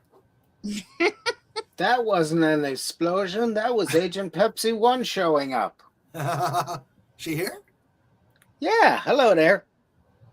She's in the chat. Oh, cool. Hello. Hi, Agent Pepsi 1. FKHC 2005 says on March 21st, I'll be posting from my hotel room in Paris when the show is on. And I hope the rest of the surgery is well and uneventful. And there's Fet's stream. Wallace Lang says, that's all, folks. Do a pod raid at Fet's stream. Oh, boy. Everybody's putting a pod raid. Hi, Agent Pepsi 1. How you doing, Agent Pepsi 1? Agent Pepsi 1. They've given her a number and taken away her name. Ah, glad you are here. Back from the baby shower. Oh, so that's what it was. Baby shower. Babies don't need showers. Yeah. Let's see. Are you home or do you want to come up real quick? Let's see. If you want to come up real quick and say hello, we can do that. Let's see.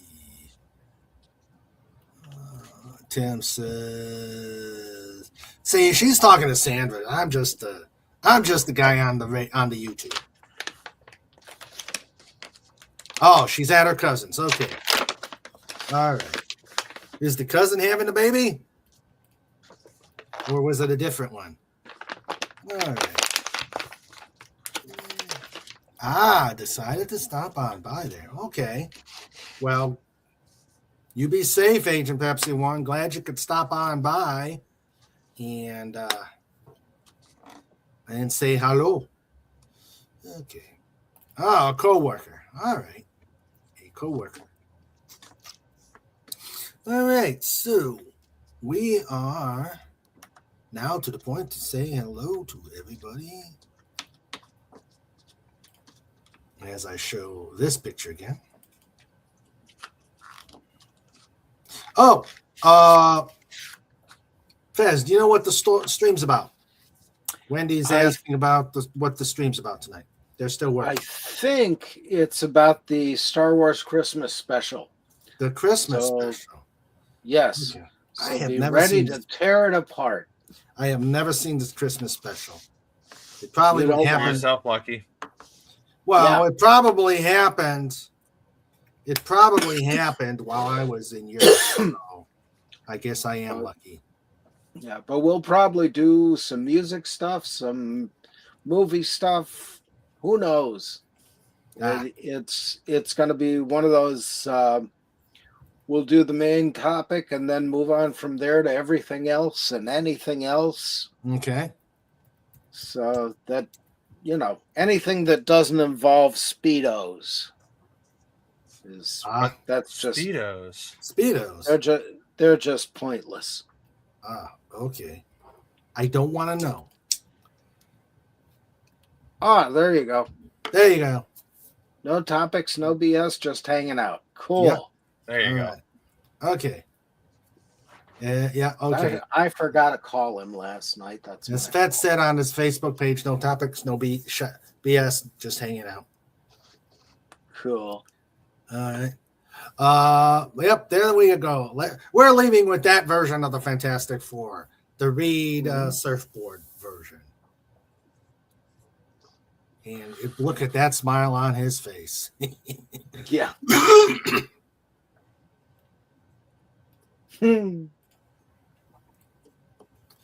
Let's see. Now there is one last meme. Okay, let's see what the meme is.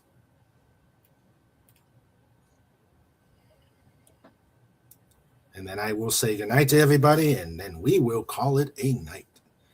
Why is... All right, that's a good one. That's a good departure. Can we get a weather report? The Wizard of Oz. Yeah. Oh, I used to love the Wizard of Oz. It was the greatest. Yeah. Well, Raymond, I'm going to bow out a little bit early here. I want to get a few things done before Fett's stream. Okay, well, you take care, John. Thank you for being here. Yep. Everybody stay warm. And, those of you who are in 86-degree temperatures, damn you. Or invite me to dinner, either one. So, yeah, just stay safe, be warm, everybody, and we'll see you later on. Yep, take care, John. Yep. See you next week. Catch you later. Later. Yep. Bye-bye. All right. So now let us say goodnight to everybody. And let's see. Simon, RN. I relieved Miranda. She went home to drink wine. And he's working till 7. Agent Pepsi 1 is at 51. How about you, Raquel? What's your temperature at? Let's see here. Let me look at my phone. And if you're saying 80 something, we're gonna scream. We're gonna whimper. 62. Oh, okay. No whimpering. Nice and warm. Yeah. Here it's -7. Brr. I gotta put back on I gotta put a log on the wood stove.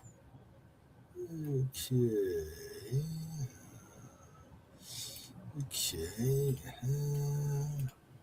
We had him. All right, so let me give shout outs to everybody who came to visit. We had let's see. We had the great Phantom Outsider. Thank you, sir. We had Wallace Lang. Thank you, sir. Visitors from the other side.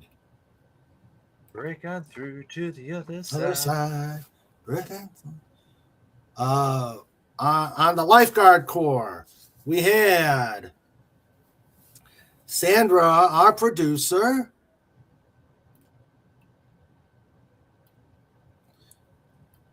and Trike the Tremendous. You heard him in the background, making his presence known.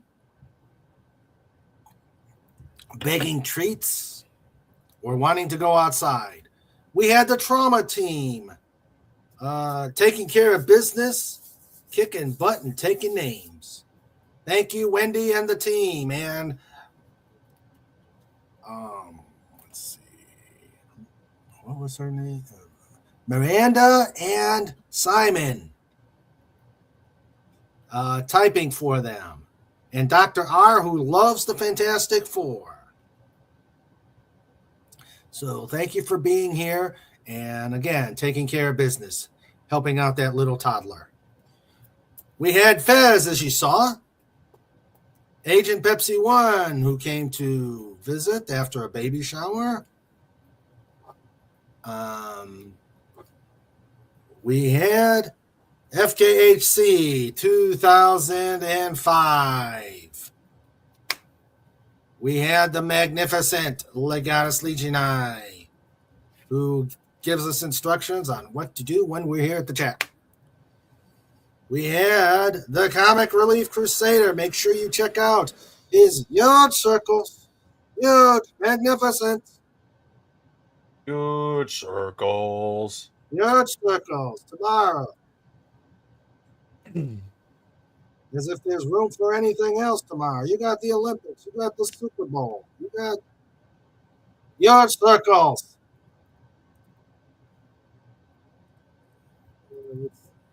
And of course, Super Bowl. he went to bed, but we always shout him out because he is the biggest, baddest bear on the internet. The one, the only, the only. Sort up the pass. War. That screen. Hashtag roar. Roar. Great show. Great show. Oh, Just yeah. give him a Coke. Just give him a Coca-Cola to drink. Oh, that's what Sniffles has got. Or does he have a fridge cigarette? Ah, Sniffles. Yeah, Sniffles has the Coca-Cola. Yeah. And let's see. Oh, Dolphin, show him your clobbering time shirt. Oh, sure. Yeah, see? I was ready for the show. It's clobbering time. Awesome. And even, let's see if I can do this without killing myself. Well, no, I can't. I can't. I'm not that acrobatic, but I have my thing socks. I have my thing socks. Yeah. All right. And yes, we miss clobbering times. Okay. Wendy says, not watching Super Bowl, couldn't care less about it. Yeah. And Wendy just told us she is the reason it's named Huge Circle. Yes, it is. They didn't spell it right. There's at least 4 more U's in that huge. Huge. Huge. Huge. Yep. So that is all the things. Let's see. Phantom Outsider says, did I say? Yes, Phantom Outsider, the magnificent Phantom Outsider was here. I know I said that. Yes, I did. Okay, well, Lenron, thank you for being here. It's always a good time. Yep. And where are you going for nom-noms tonight? Nowhere. I'm staying home today. Oh, okay. Chilling out, huh? Well, yeah. You're literally chilling out. Pretty much. Yeah. All right. Well, thanks again. Glad you were here. Mm-hmm. Yeah. All right. And Raquel, SSG1, thank you for being here. We glad to have you. Yeah, thanks for having me. Yeah, I'm getting a little sleepy right now. Okay. Well, put your chat or one of your channels out there, and we'll put it out for her. Sure. My channel's name is Raquel SSG 2211. I usually do hangouts, reviews, watch parties, and right now I'm also doing some painting. Right, as well. Mm-hmm. And then on my gaming channel, probably most likely not tonight, but I don't know, maybe tonight. But if not, then next week, I'll be playing Gotham Knights and Fortnite on my gaming channel. Okay. All right. So And let me get the links. yeah, put them in the private chat. Yeah. For you. All right. I had Wallace Lyon said I had a good time, and in about an hour I'll be on Andrew Ting's live stream. Ooh, homemade macadamia nut cookies at the baby shower. Yum! I love those. Yeah. What you need to have is a proper anti-baby shower. Did that once a long time ago. One of my friends, all the girls were having the baby shower, and all the guys went out back and had the anti-baby shower. We showered an awful lot of lead upon various objects in the backyard. Nice. The anti-baby shower, vastly superior. Pew pew. And there are her links. There you go. Mm-hmm. My main and my gaming channel. Seems like for my main one at the beginning of the week, I'll be doing my painting and probably a watch party. Okay. And then on my gaming channel, Thursday and Friday, I'll be playing Gotham Knights and Fortnite. That's pretty much the schedule for next week. All right. Okay. Great. Thank you for being here. You're always welcome here at the pod. And thank you. And hope to see you again. Mm-hmm. Indeed. All right. So, everybody, this was a great time talking about the Fantastic Four, among other stuff. And I enjoyed this evening. I hope everybody else did. I look forward to seeing you on Wednesday. And we will. I want everybody to be safe, be warm, and let's keep making some waves. And don't forget FitStream. And we will talk to you on. Oh, you like the Fantastic Four, Agent Pepsi One? They're saying, snickerdoodles.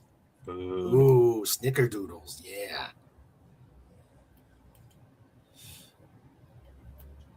Yep. Okay. Agent Pepsi One says, good night to you all. Be warm, you and Sandra. All right. She likes some of it. Okay. I love you all. You take care. Be safe. Be warm. And see you on Wednesday. Later, all. Whoosh.